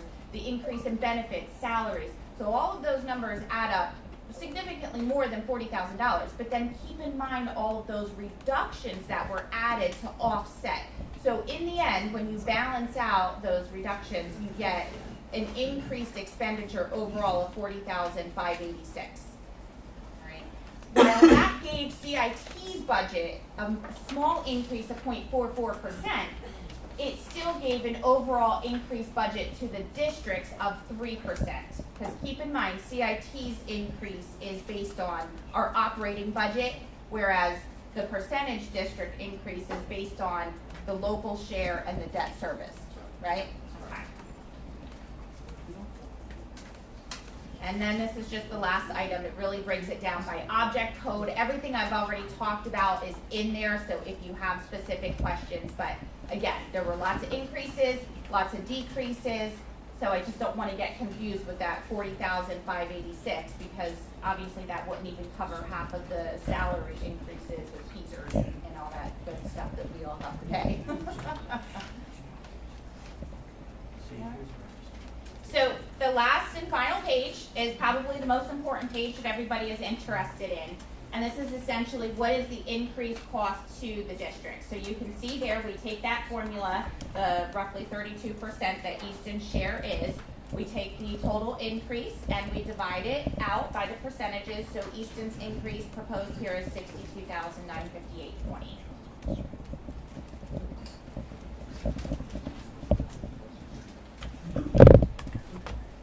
Are there any questions or anything I can explain in more detail or maybe less detail for next time? Adrian, as you look at it, what would Yes. be nice to see is, okay, what was our budget this year, you know, what was our total dollar amount this year, here's the change, here's the. Yep, so the detail, all of that detail is in the folder here, as you flip through, I think it's the blue one. It breaks everything down, even shows last year's and this year's, and they're very busy pages, but all that information is in there. The other thing is. I'm sorry, the details also is Word docs in the attachment. Yeah, it's the big That came drive. out. Okay. The other thing that would be Change is interesting, funny. you mentioned about, you know, the special needs and, would be interesting to think about from a budgeting point, but it'd be more work. Okay, and not that we have to see it, I could care, you know, I really don't care about that, it's nice to know, like John said, I don't think it's important to know what programs and everything else. But I would think that from your point of view and also fairness to the districts, if the costs for those additional services and everything were broken down and charged back to the districts based on the percentage that they're using the services.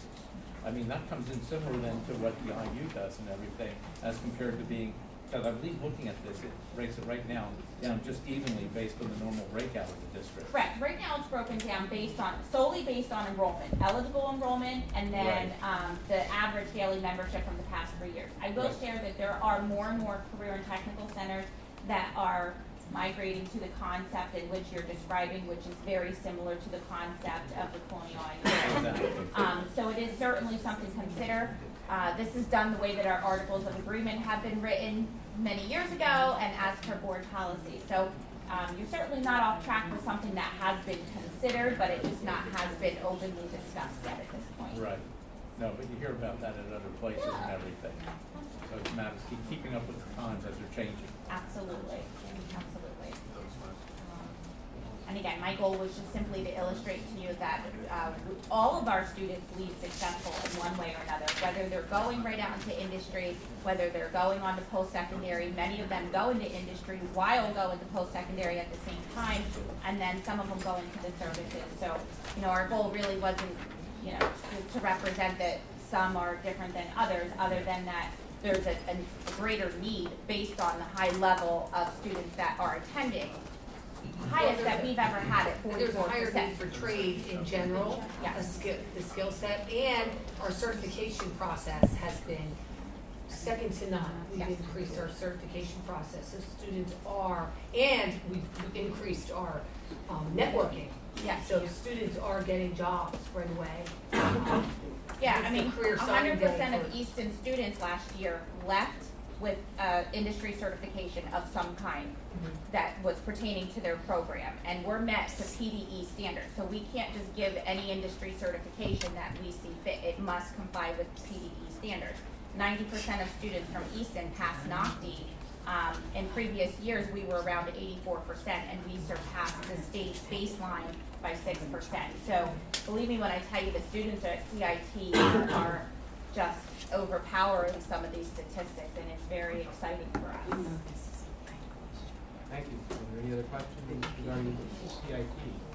Thank you very much. Yes, thank you. And this will be up for our Vote. vote in the April business meeting. Thank you. There's been a request for the board that, you know, since this is a public document, to just turn these documents back in, so we keep a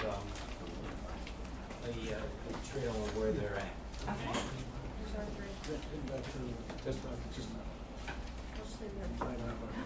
Just these. These two? No, these have numbers, but Fine. There's Bound. nothing, yes, correct. Found the pamphlet. While we're doing that, thank you. Anything else?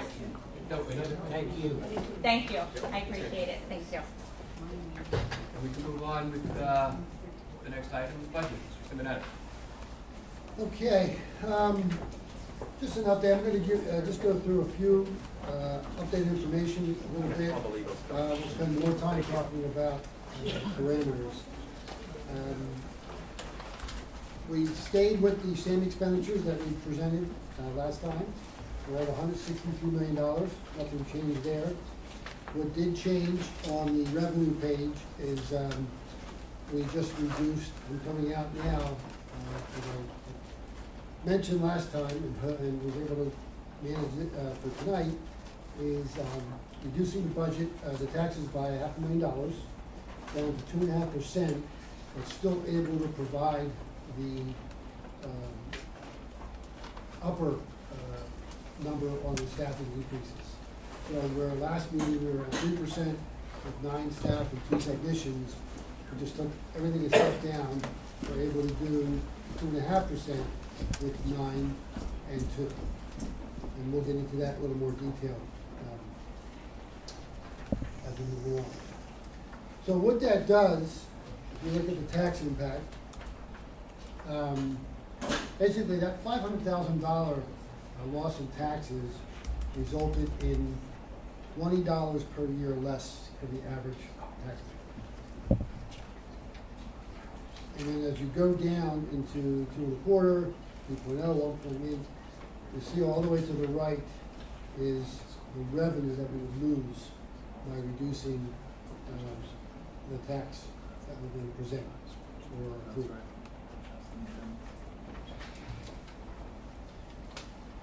Look at the tax levy impact by town. So at 2.5%, and for these purposes, Lower Mount Bethel and Easton are close in numbers, as the same with Forks and Palmer are close in numbers. So for Lower Mount Bethel and Easton at 2.5, we're looking at $66 and $70 increase for the year. Forks Township, 128 and 131 for Palmer. The difference for those areas from 3% to 2.5 was $13 a year for Lower Mount Bethel and Easton, and $25 a year less for Forks and Palmer. As we go down, you can see that the difference when you go 0.25% each way all the way down to 1.8. Obviously, you calculate the difference, but if you go from 2.5 to 1.8, just as a number throughout there, and I'm not minimizing the effect of the taxes by any stretch. I just wanted to point out from 2.5 what we're trying to do, and adding the class size, helping the class size situation, adding the teachers where we recommend they need to be. The difference for Lower Mount Bethel and Easton from 2.5 to 1.8 is about $18 a year. And the difference for Forks and Palmer is about $36 a year. But when we will lose $700,000 in taxing revenue, which equates to about 6 teachers and a technician. So, and then the next page is a little schematic of what we would do at each level of tax, with the details on where the staff would be placed. So we start at 2.5% with 9 teachers and 2 technicians, and we get 4 at the high school, and we would do 5 throughout the district where needed for helping with class size, reduction of class size, and so on down the line, all the way down. If we are down at 1.8%, we're pretty much looking at addressing, not adequately in our minds, the class size issue at the elementary levels, and only able to put 1 technician. And the schedule, just following along tonight, we are looking to adopt a preliminary budget, which again, it can go down, but it cannot go up and for taxes at the April meeting. And I'm going to open the discussion up to the board members and their feelings on where they'd like to be with this information. Thank you, Mike. So any comment, question, discussion? Yeah, I have a question. I just need a kind of clarification on the 9 teachers. So we're talking 5 teachers at elementary levels to address class size, or 3 teachers, right? So So what is going to address it and fix it? So is it 3, is it 5, is it 7? And this is just for this year that we're gonna try to slowly work that through? We've increased staff every year. And that's been the goal of this administration with each budget, as well as paying for the building projects and stuff like that. But we've been able to do that consistently. I'll let Alyssa answer more to the area, but I think the comfort level, again, it has to be the board's comfort level with the taxes. But we've said all along, we were going to address these needs, we were going to fund the capital projects, and we were going to be under index. And that was the goal, and that's why we're submitting to you 2.5%. And with those, 4 teachers at the high school is certainly needed. Is that gonna help though, class sizes, like shrink class sizes? That's our goal, right? Yeah. I just wanna make sure, because we keep getting that question and we're addressing it, so I wanna make sure everyone understands that we are addressing this. At the elementary level, 5 additional staff members would, if constant enrollment, not knowing what our kindergarten sections will be next year, but if we look at a snapshot of where we are right now, 5 would adequately address the class size issues that we have in pockets throughout the elementary level. And 4 at the high school. And the 4 at the high school. And we do have a larger incoming class. Our 8th grade class is larger than our current classes at the high school. So this, we know, is something that we feel is necessary as well. But now, do these teacher numbers proposed with the academy to roll in, there's 6 listed on that as well. That would be for what we've talked about with the addition of math at the middle school. Okay. So we've identified those as our top 2 priorities coming into staffing. Yeah, I think Is that- increasing math time at EAMS and decreasing class size. Okay. So when we look at, we can't look specifically at certification areas when we're talking about those 5, or 6 at the academy. Right. We're looking at, we're considering that FTE right now, full-time equivalent teacher. And then through staffing, we have to look at,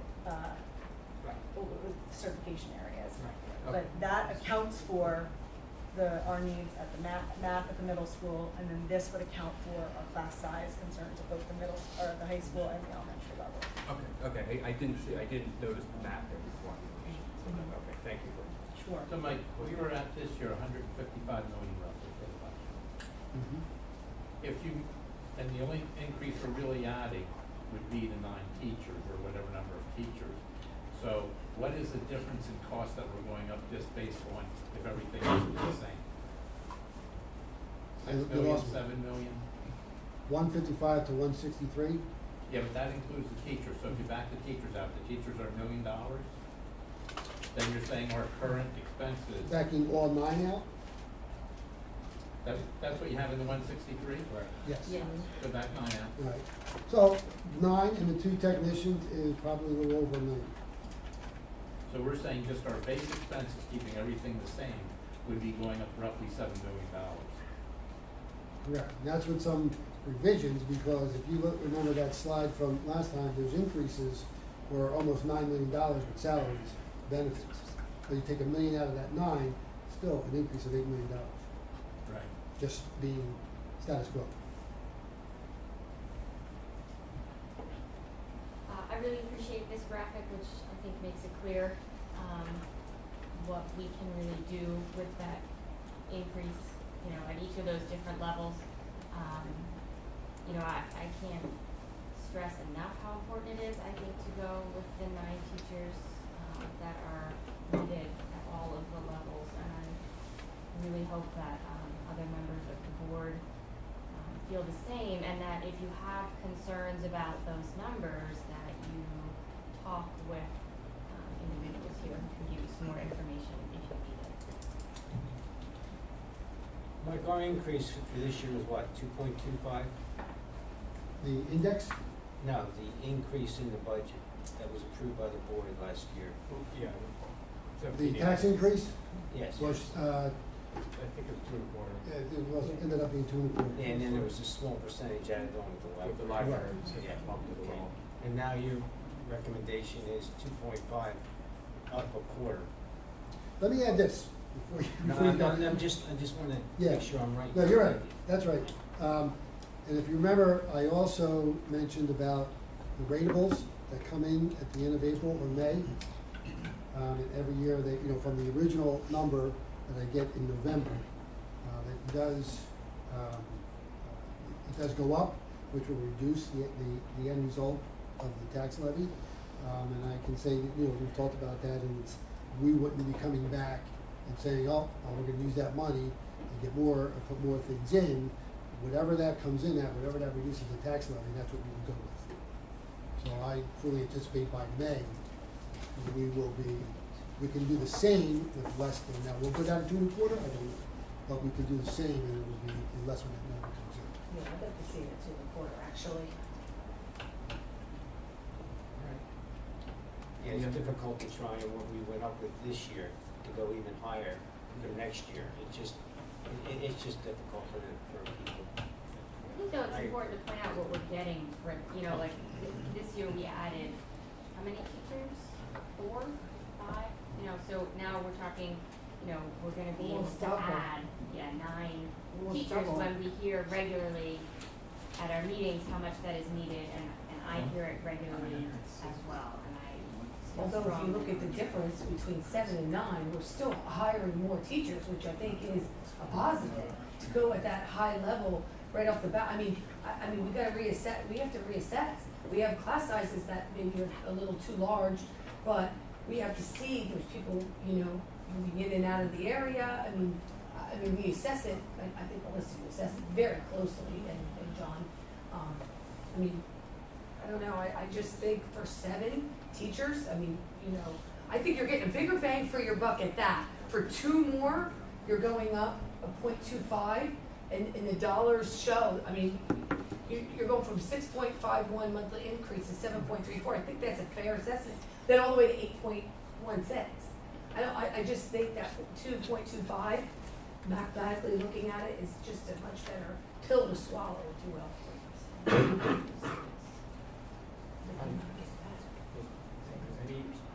Any other comment, question, discussion from the board on budget? So, I would assume we're gonna have even more refined figures Next month, moving right? forward, right?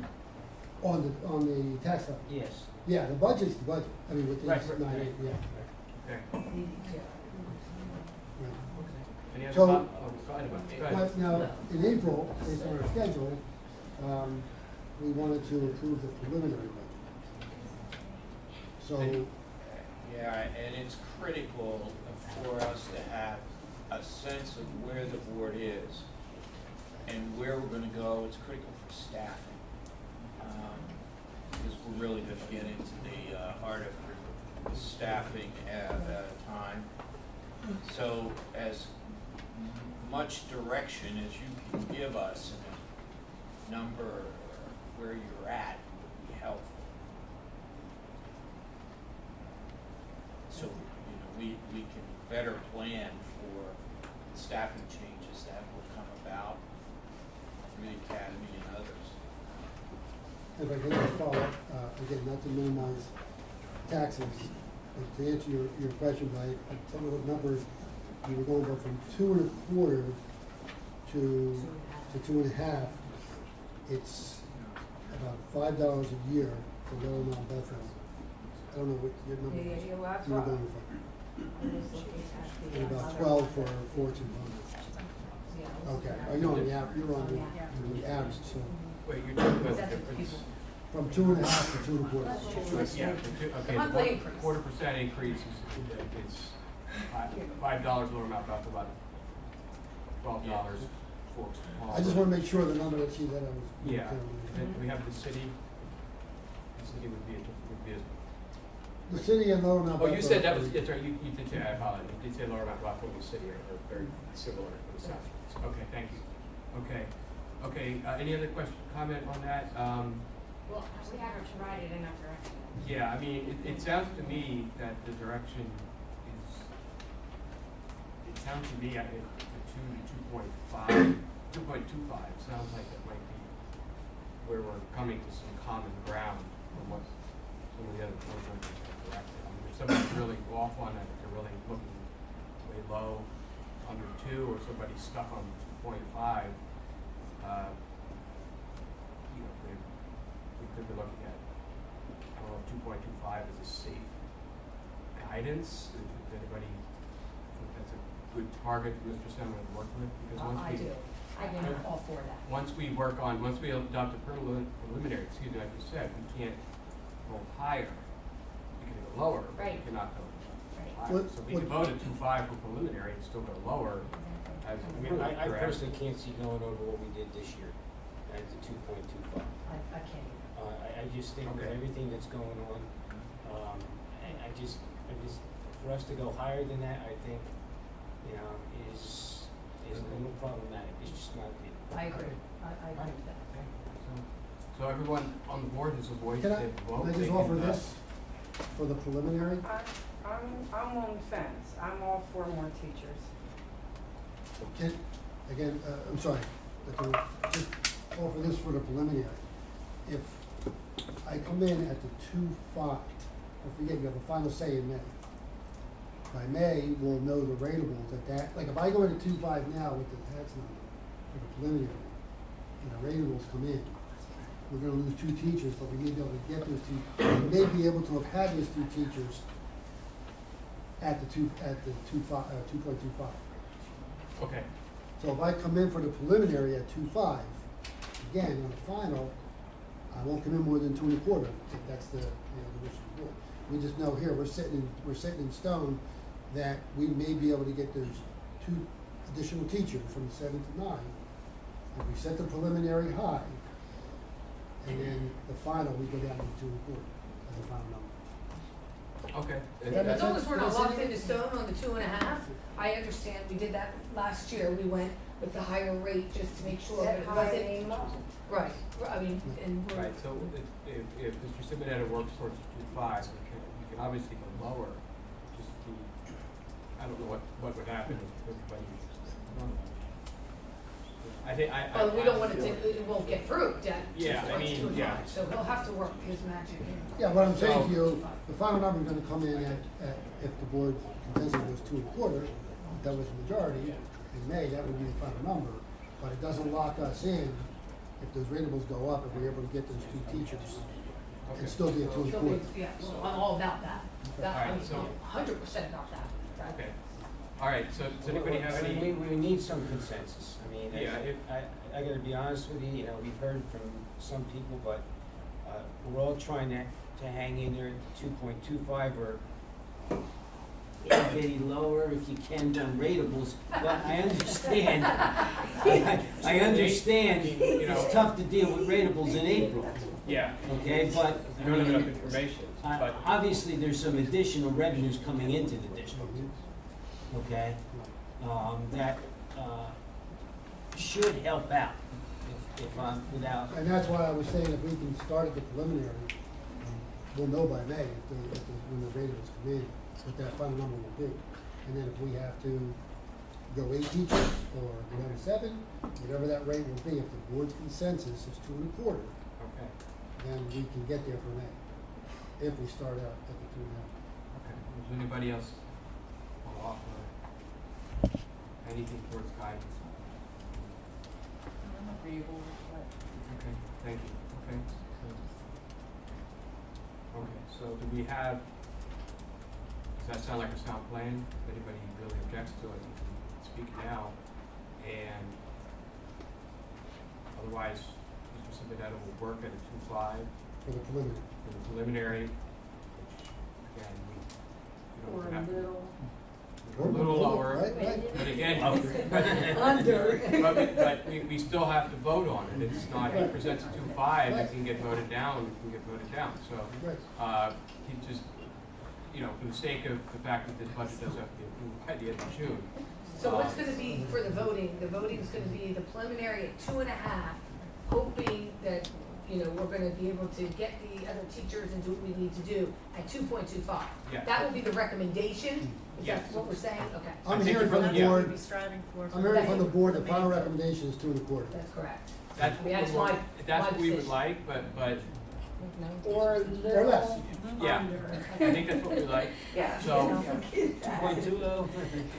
2 and an 8, 2 and 1, 3 eighths, you know, it's like trading stocks there, you go down to the 8 for the trading stocks.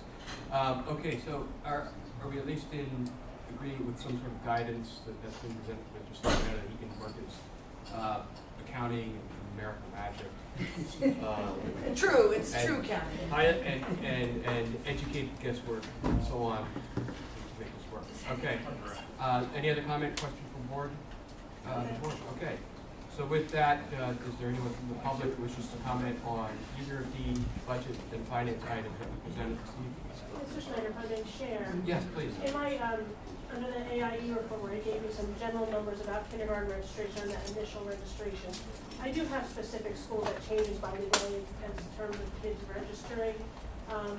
What I will tell you now with the preliminary numbers, this doesn't mean it's a brand new teacher, it means that somebody may need to be reallocated for a brand new teacher.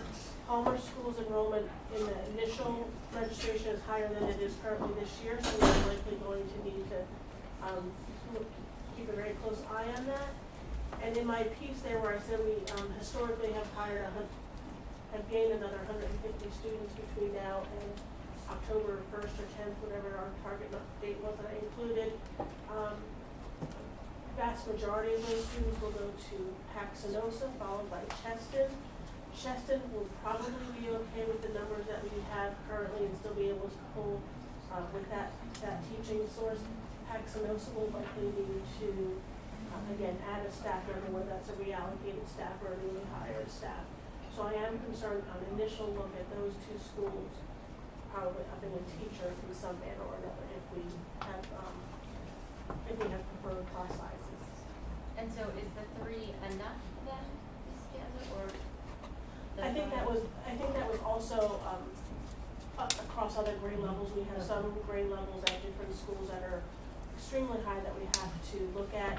One of the advantages is that our current 5th grade is a pretty large class, and so we will potentially pick up some teachers to reallocate through that loss of students as they matriculate, but it does depend what our numbers look like coming into kindergarten. I forget which school, one of the schools, Shawnee had 100% of their appointments show up on their registration days, which means they probably historically don't pick up too many more. They might pick up another 10 kids there. Palmer, I just anticipate there'll be more pickup, but Paxenosa, we do know we're sitting at 42 on that 2 weeks ago when I asked for the numbers a week ago. They will be at 120, by October 1st. Cheston right now is sitting at 55. They'll probably be at 90 to 100 by August 26th. So those are the ones that I watch carefully. The rest of them are pretty safe numbers. They'll pick up here and there. Okay, thank you. Any other comment from public on either agenda? Okay. That being said, that concludes the Budget and Finance Committee. Thank you, Mr. Snyder. We'll move to buildings and grounds. Thank you. The 3 items on tonight's agenda will be on the meeting to be voted on. And so Josh, if you want to walk us through, starting with the projector installation. Sure. We're going to do all 3. We'll have all 3 others. Okay, first item under the heading is the middle school projector installation. So these are the current Palmer Elementary classroom spaces. You might remember, starting with the Paxenosa renovation, the district moved to an interactive projector system and has kind of been standardizing that system throughout elementary level classrooms. So starting with Pax, we did it at Tracy Forks, planned for the 2 new elementary schools, and figured it would be appropriate to also equip the middle school spaces for the Palmer students as well. I think this project, it got a lot of momentum recently. I think at this point, the recommendation would be to include it as a change order to the Battaglia contract. Last month, the summer project results came in, and if you remember, the middle school data upgrades was one of those projects. It's a very large contract amount. So we're recommending, based on a couple items which I can run through, rather than putting out a separate bid project for those projector, the infrastructure for the projectors and the installation of them, it's very similar to the work that's happening already, part of the Battaglia contract. The spaces would be overlapped with multiple contractors if there were to be a separate contractor. We feel that it's more advantageous to do a change order to the Battaglia contract rather than put that out for a separate bid. So that's one of the items that we wanted to present tonight and maybe open up if there's any discussion needed. I think we have to share that. We are going to look at it to see that it is a competitive type bid based on other work previously done. Yeah. And if not, then we would consider going out for bid. And that's a good point. So we have enough prior pricing going back again from PAX and then the other two elementary renovations. We've got a pretty good idea of what we think it should cost per classroom. So we're anticipating approximately $2,700 per classroom for the data infrastructure, the power wiring, and the installation of the projectors. So we can tell based on the number of locations if the pricing that we receive and evaluate is truly fair or not. I think it will be. I've had a good experience with this contractor at the high school project, so we will certainly hold them accountable from a cost standpoint based on what we've seen previously. Josh, will you be looking for that on the agenda this month? Do you have information, or is it? Not for this upcoming board meeting, Okay. no. We won't have it assembled and priced out at that Okay. point. I just want to make that clear, because you had said. Yeah, I said if we vote on it, but really, he's just going, unless anybody has an objection tonight, he's going to go out and start to get the quote. Correct. Okay, sure. You want to circle back and about to the alloy? Okay. Capital project. No. Yeah, he's going to do the capital project change order. First. now. Right, and then we'll. Okay. Yeah. Okay, so going in order of the attachments, I do want to review 3 change orders that would move on to the board meeting this month. 2 of them are for the Tracy project. Trying to close out final project accounting. So 2 are for Tracy, and 1 is actually going all the way back to Paxinosa.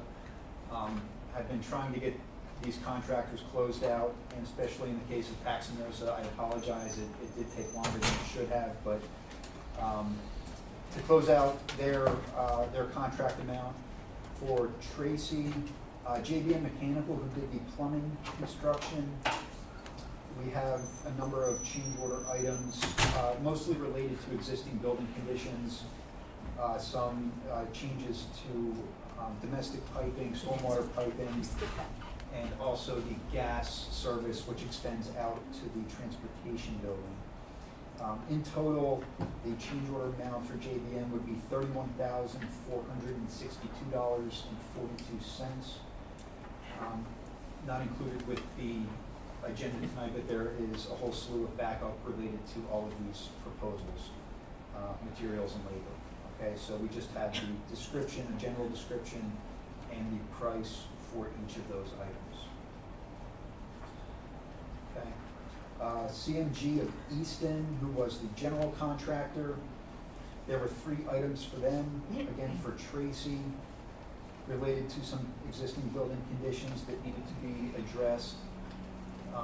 The total amount of that change order is $13,060 for CMG. Okay. Josh, the only one that's a little strange there is reinforcement of the rooftop equipment. And that is only because there was nothing up there, and they initially had to investigate and look at that, based on the specs you gave them and everything, to determine that. So what happened? We did. There were a couple areas where we had to make some assumptions with the existing structural capacity. Once all the demolition was complete and the areas were completely opened up, we did find that some of the structural framing members were not quite what we had anticipated. So there was some additional reinforcement that was needed to strengthen those up for the new rooftop equipment. Not on the original plans or anything that you looked at. Correct. So the original plans really weren't the spec. Well, our original design plans, we needed to make some assumptions that we couldn't assess until it was completely No, I meant disassembled. looking at the original building plans for that building. You had them for kids, right? We did. There must have been some change somewhere in construction or some adjustments that were made that weren't quite. They didn't what update we them on had. the plan. We had the original plans. We didn't necessarily have any as-built documents. Okay, and then for Paxinosa, we have an item, actually a bunch of items for JBM, and JBM was the plumbing contractor. So what I want to do is go back and reintroduce, for Paxinosa, the renovation of that building was challenging, to say the least. Way back when we initially started construction, in October of 2016 actually, we had identified some concerns with the construction and with what was documented. So we actually came to the board at the time and requested approval of a lump sum change order that could be drawn down against as certain conditions were encountered. So that was back in October of 2016, and that total amount across all 4 contracts was $765,000. Okay, so we did have some change orders along the way that were drawn down from that amount.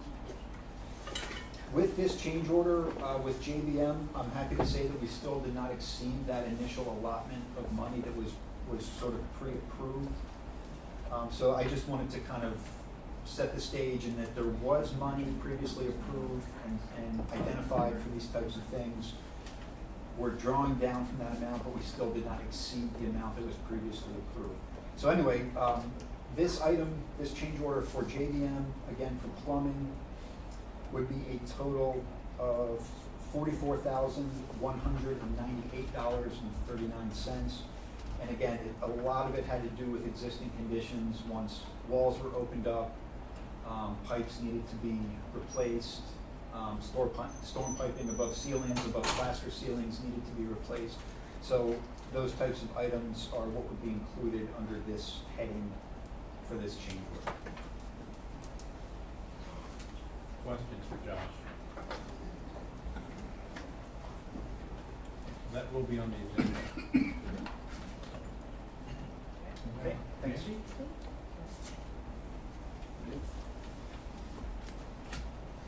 I'll just give a little intro for this.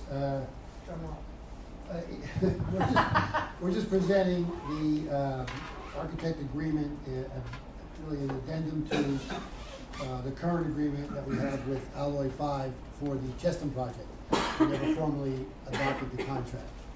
So this is just a document put out there, and Randy obviously came inside here all night and keeping any questions. Answer any questions, I'm happy to To it, answer. but, It is good. basically the same agreement we've had with this ministry since 2015.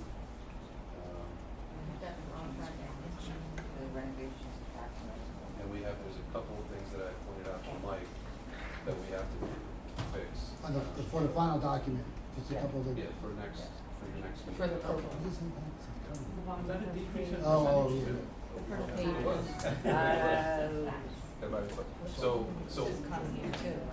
So everyone understands the software that we use to generate this contract. Yeah, and finicky. So, and it's like 73 pages long or so. Yeah. Right, So right. it's tough to do. Yeah, it came, it's basically mirroring the addendum we did when he did PAX project. So that's why it's still some kind of limitation. for PAX.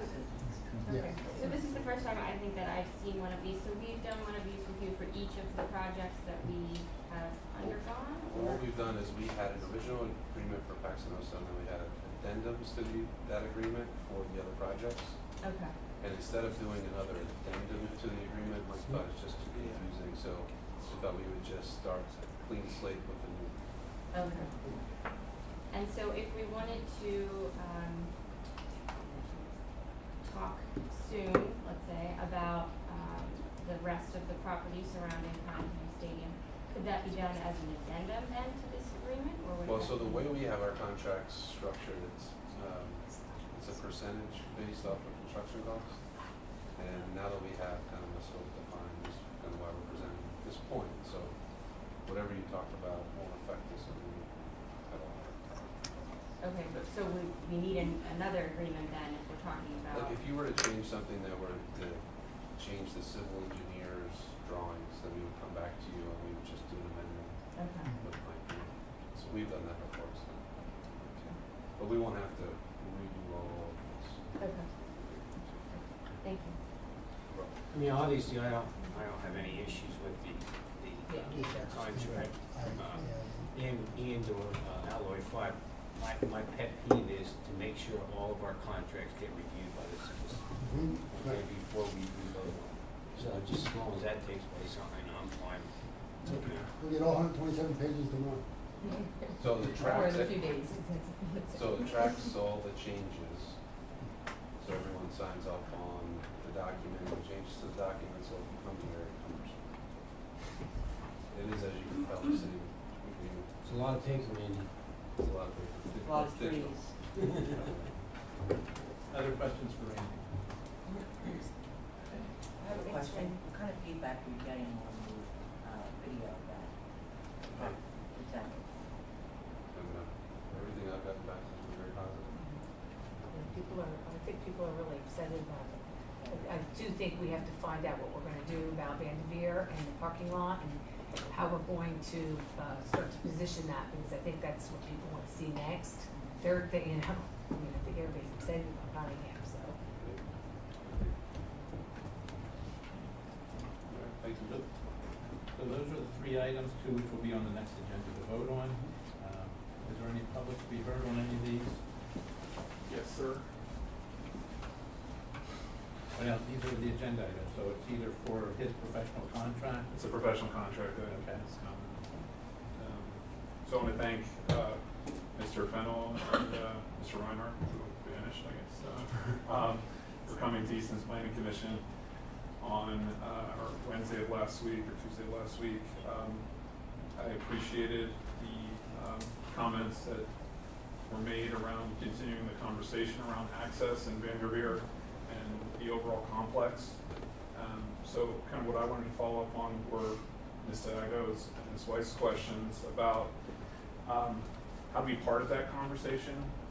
It seems to me that the window is closing on being part of the conversation around access, the final design, and thinking about Vanderveer as part of the overall Cottingham plan. If I'm thinking about the construction management process, I'm seeing Vanderveer as completely thrashed throughout the process, and so to not think about that now is going to put you, I think, in a bad situation, both for the district from an optics standpoint in terms of a new stadium next to a under-planned and under-built facility next to it, and also from a time perspective, which relates to the impact to the community. So, where I'm coming from with this is the executive director of the Greater Eastern Development Partnership with a nonprofit. I live in the West Ward. We have recently completed a neighborhood plan that identified a number of initiatives that I think a lot of the board members have seen through that plan. The open space needs of the community are clearly articulated in that plan. We have formed a steering committee for the plan and have formed a open space committee as part of that steering committee. So we have a steering committee meeting on Friday of this week. 2 months ago at our last steering committee and also in our open space committee meeting, there was a question about continued conversation around Cottingham and Vanderveer. And so I've essentially been charged with trying to provide an answer to the steering committee, and I can't say that I have anything positive or real to bring back to them on Friday. I think this is my 4th or 5th board meeting that I've come to over the last 2 or 3 years. And I still am hearing kind of not yet. So if not now, when? And how do we become part of that process to make a fairly significant, or very significant project for the school district, but also for the city of Easton, for the West Ward, the best it can be. So this is a question for Mr. Fennell is, do you feel the scope of services that are outlined with Alloy 5 are appropriately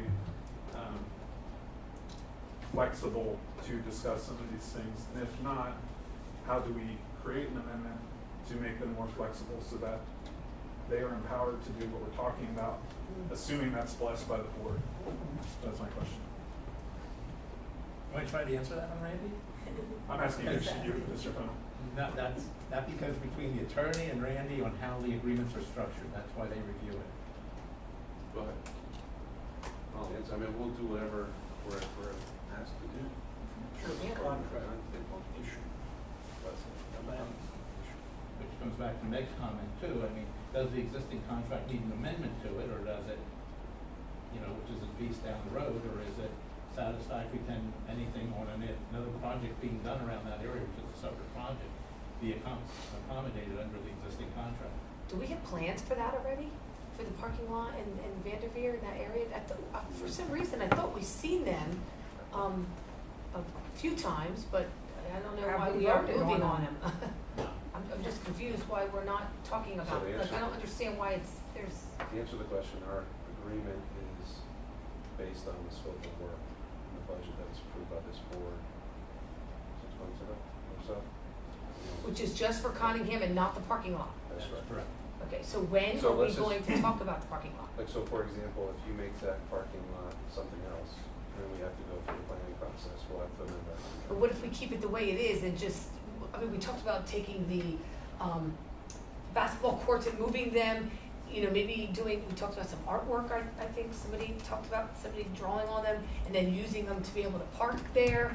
I think it depends on the scope of what you're looking to do. So then why don't we have a That goes back to the move? planning commission possibly, and if we didn't want to delay it, it comes into play, we want to delay Cottingham to add additional spec requirements to the plan, or they had to submit to the planning commission how many months ago? Yeah, but we're not planning on doing Cottingham for all that money and then leaving that the way it is. He's right. I mean, we can't, that's just, we need another workshop then, like another meeting. We have one scheduled for the 17th at 4:30 in the afternoon. And what's on the agenda? It's going to be talking about Cottingham, it's going to be talking about Paxanosa, it's going to be, there's a whole list of items that with Josh, that is being put together. And is the parking lot part of it? Are you gonna have any renditions or any drawings of some ideas for the No. parking lot? I'd like to call it phase 2, if we could do that, because I think it's really important that I understand that the plans for Cottingham are now moving forward, like they are going. While that's happening, we need to have a plan for the rest of that Correct.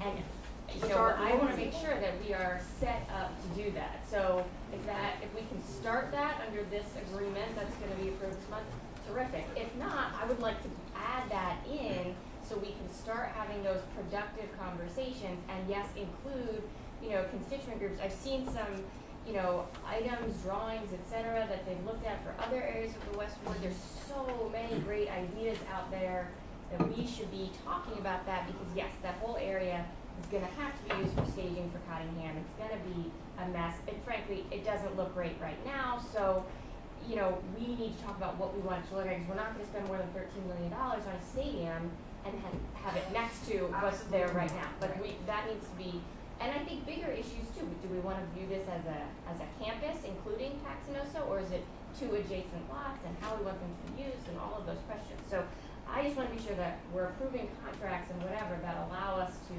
move ahead with those conversations, and we don't get pushed back a month, another month, whatever, we need to approve an addendum, et cetera, if we can just do that now. The way that we have worked with the district, which is why you're seeing agreement after you saw the design, is to try to let you hash out the scope, get that figured out, and then we'll give you an agreement based on that scope. So it's just really a matter of having a conversation with what that is, and then Let's have it. So I guess what I hear you saying though is this agreement is dealing with the scope that we've already defined, which does not include what I'm talking about as a phase 2, right? that is correct. Okay. But what I'm saying is, once that's decided, whatever that phase 2 is, we'll just, amend this to include that. Okay. Whatever, with whatever that is. with whatever the scope, with whatever we set. Right, because I'm not gonna give you an agreement without understanding what. Right, what the project is. Because it comes down, is it a $2 million project, is it a $5 million project? No, I get Yeah. that it's gonna be money, but we should be looking at it. I mean, we Right. can't, here's what I don't want. I don't wanna start Cottingham and have it almost done and say, oh my goodness, we didn't even start that. I mean, I wanna see, and I'm And sure then the you public start wants to see ripping up over here. designs and ideas, right? I mean, you know, Yeah, West there's, Ward I mean, we're does- working through different public space visioning in the West Ward in a sensitive way, where you show different ideas, you get feedback in an early stage, and then you develop concepts with the landscape architect to discuss and refine. I think that we could help facilitate that process for certain aspects of Cottingham, but certainly aspects of Vanderveer. I don't want to lose sight of this access question, which John brought up and continues to be kind of talked loosely about as far as, you know, what use the public might have at Cottingham. I think certain things would be within the $13.3 million budget. If the scope included certain scale lighting, again, I'm just throwing out for instance, I know there was a call on that last time, but if the access question affects the design, that is actually something that's extremely time sensitive. And so if we can define that as well, there's really two questions for us, or for me and the group that I seem to represent, is, you know, what can we do at Vanderveer and the overall campus to make it the best it can be, but also before Cottingham is set in stone, you know, what are the kind of negotiable or flexible aspects of that project that might influence the final specs that the architect would define. So I wouldn't just punt and say let's do phase 2. I would also say how are we part of the conversation around Cottingham if this commitment to access is actually a real commitment? And if it's not a real commitment, then I wouldn't say it at the Planning Commission or the Zoning Hearing Board coming up or other political forums where it feels like there's support for the project because there's this promise of access to the stadium. is that phase 2 or whatever we're gonna call it? But Is John on the talked, agenda? John talked about two things at the committee. One was deal with Giant where they're coming in to do X amount of whatever around the Vanderveer area. Wells Fargo. That he, Wells Fargo, sorry. But he talked about that. And the second one was he talked about access to the walking track and how that would be open and that there was continuing discussions with the city on how that would be managed and everything. So just to kind of pull back on that a little bit, the city has a rec department with different staff. Would be interested in implementing programs, potentially track programs or whatever. We are actually partnering with the YMCA to implement park leader programs this summer proximate to Paxinosa and Centennial Park. So there's big collaborative opportunities. We're also working with Wells Fargo on a potential grant for the neighborhood, which would allow 5 years of implementation, potentially with 5 years to follow. And we see Paxinosa and Cottingham and Vanderveer as this huge opportunity, but we need to talk about it before it's built. So Yeah, I don't disagree with you. We need to talk about it before it's built. So whatever's on our agenda for that meeting, we should at least start the conversation. I mean, we gotta start somewhere. Plans, I mean, I don't know if we render 5 different options and see where it falls in and you'll know it's a public meeting, so you'll know when that is, and I would hope But that. not phase 2, really too, I think we're talking about if there's design elements that need to be included or tweaked to Cottingham design in order to allow public access, then we Yes. would need to talk about that sooner rather than later. So I don't know if that's an item, you know, that we still have time for at this meeting in a week and a half. John already talked about the public access there. Yeah. In multiple places he's talked about it, and that is access that they can use for walking track. at what times? Well, I think, what did he state down at the city meeting? That it was. The dusk is what I believe what he said at the Yeah. city. And he also. Which is fair, I mean, fair. Pardon? And not open doors. And not open during school hours. So this has been stated multiple times. I think it was even in the newspaper, I believe. Well, I've heard time cutoffs, I've heard sunset cutoffs, I've heard flexibility around the summer, flexibility around Right. the school year. I don't think it's fully defined as far as what the access is to the stadium. And I understand the liability concerns, I understand keeping the scope in line with the primary use of the stadium, which is to serve the students and the athletics of the school district, but I also think there might be some win-win opportunities that creative people like Randy and the people around him could figure out if they were given the green light to do that. I don't think everything's a trade, either for money or for liability or for other things. I would suggest them on the 24th to be here and The to share your 17th ideas. or- I'm sorry, 17th, yes. Okay. 24th at 4:30, but then to share those ideas that you're talking about. I agree, we'll try to maybe hone in on some of that. I think there's some of that we should be able to identify. Yeah. We're I mean, gonna open it at summer, we can set out, we can start to look at that, I'm sure our superintendent can. I mean, there's various concerns and everything that have been expressed because of activities that go on, policing the area, graffiti issues, needles in the grass, all this has been considerations because then you have to have somebody policing that. Yeah, well, we gotta lay it out so that we can talk about it and so we can get them what they need. So I just want to say one. Randy, you'll be the final word here. All right, I'll keep it real. I just want to make sure everyone understands Cottingham is going. I mean, it's through planning commission. We don't want to backtrack that. And we have to kind of hit those target dates for the football season. So what Jared, I think, is saying is if there's those things that can be tweaked and refined for access, and I think most of the big item is the track, and it's going to be used as a track.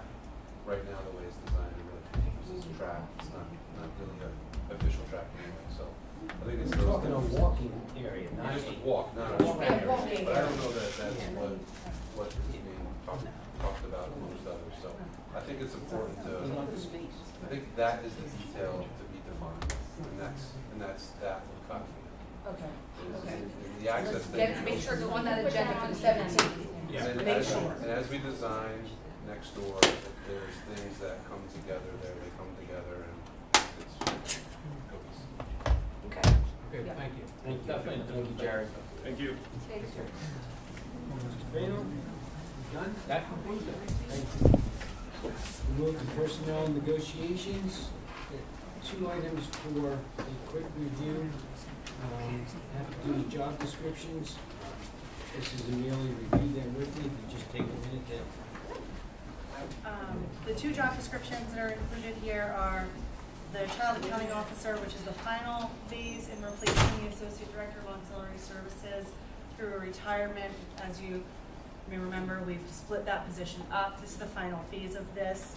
And this job, or this vacancy would be posted tomorrow based on the review of the job description this evening. And then the school counselor job description is merely an update to the current job description. This was the job description that was developed by the counseling team through their Chapter 339 plan, but it was just never formally approved by the board. So there's no posting for this currently. It's just to make sure that we have this job description up to date and on file. So those are the two revisions.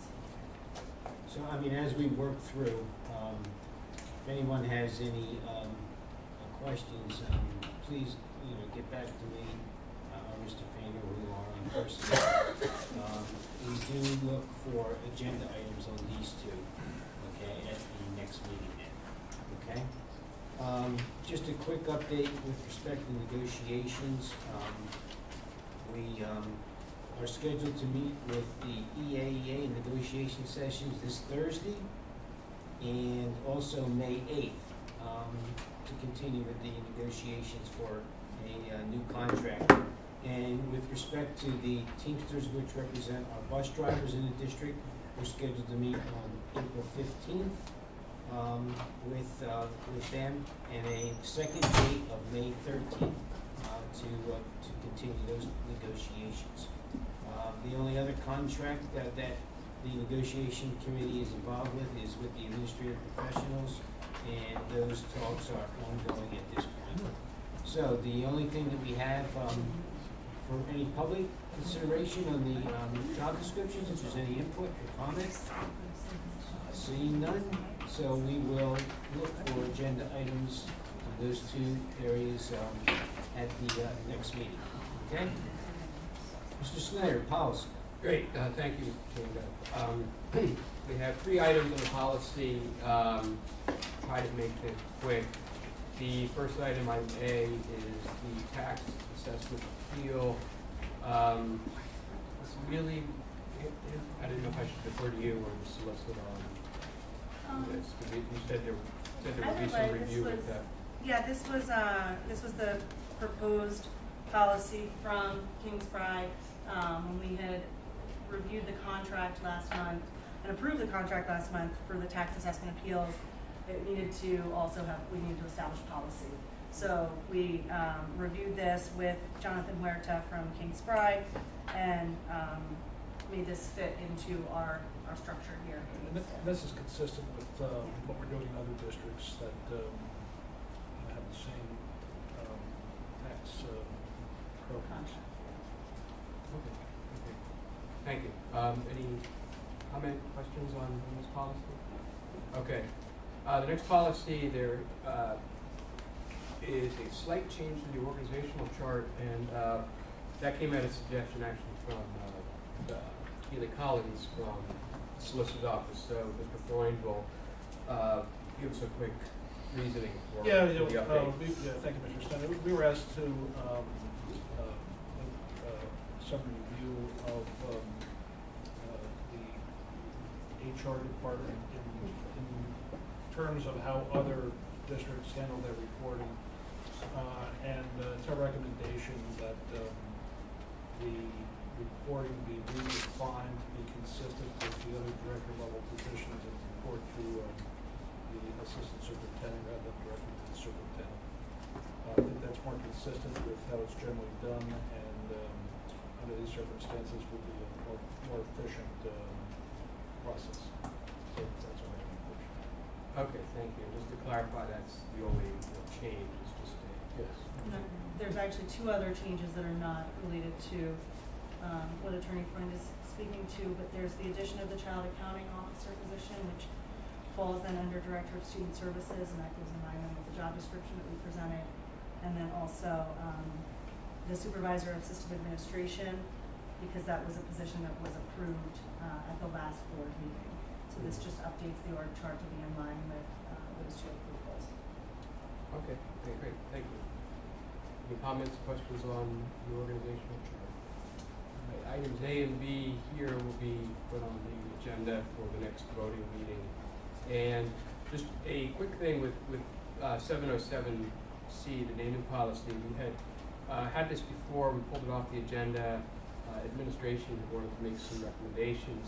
What we have now, partially due to the problem of getting things on the board docs, I guess, is that we actually have two documents here. We have the original policy proposal from last month, which was pulled, and then administration on a separate PDF has what their recommendation was for the wording. We talked about naming rights, and we talked about a provision, and I believe, what was the term we used, when somebody had made a non-monetary, the original wording seemed to focus on like a monetary contribution, and there seemed to be some talk in the administration that there should be a way for procedure for something, for somebody who's contributed in other ways, through time and dedication and so on down the line.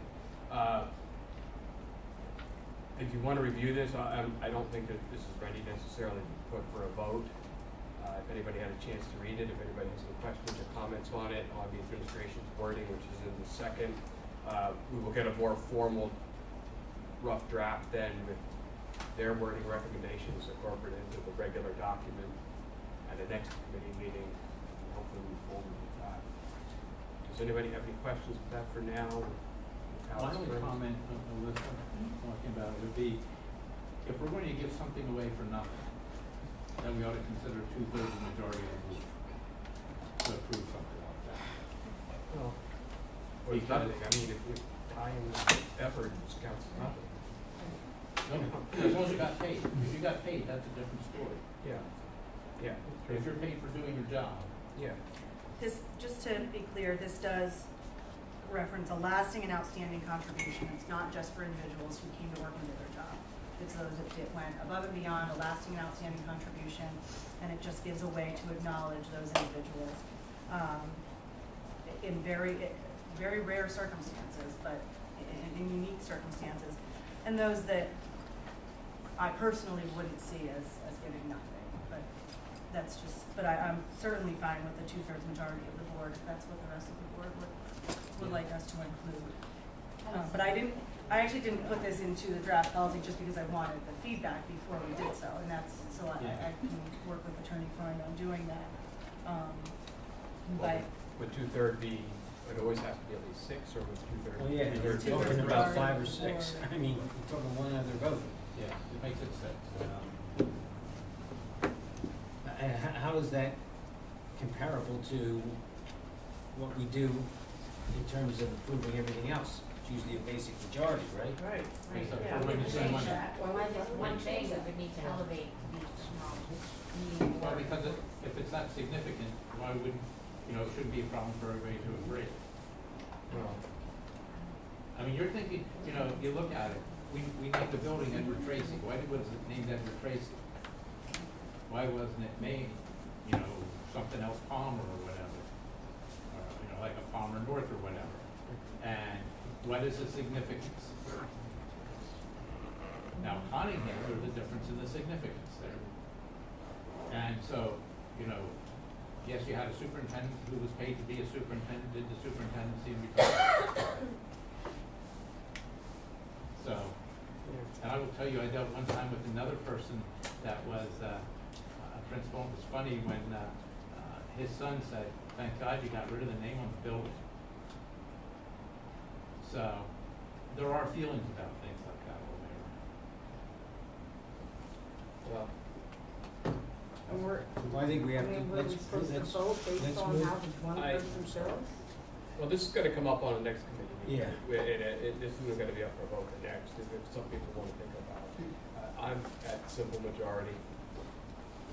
It's a provision for something that might be, as the word you use, unique in possibility. It just, an avenue has to be there for it. I think let's wait to see how it's presented. So, That's all. Yeah. okay, so what we'll do at the next committee meeting, we'll have this presented in one form document. Everyone will have time to think about it, review it again, and then maybe we can get it out to a vote at the end of May or the end of June. Any other comment, question on that discussion? I think Conningham, but this is one. I think get you ready to probably have something ready for A vote. one more committee meeting. final discussion and moving towards a vote at the May business meeting.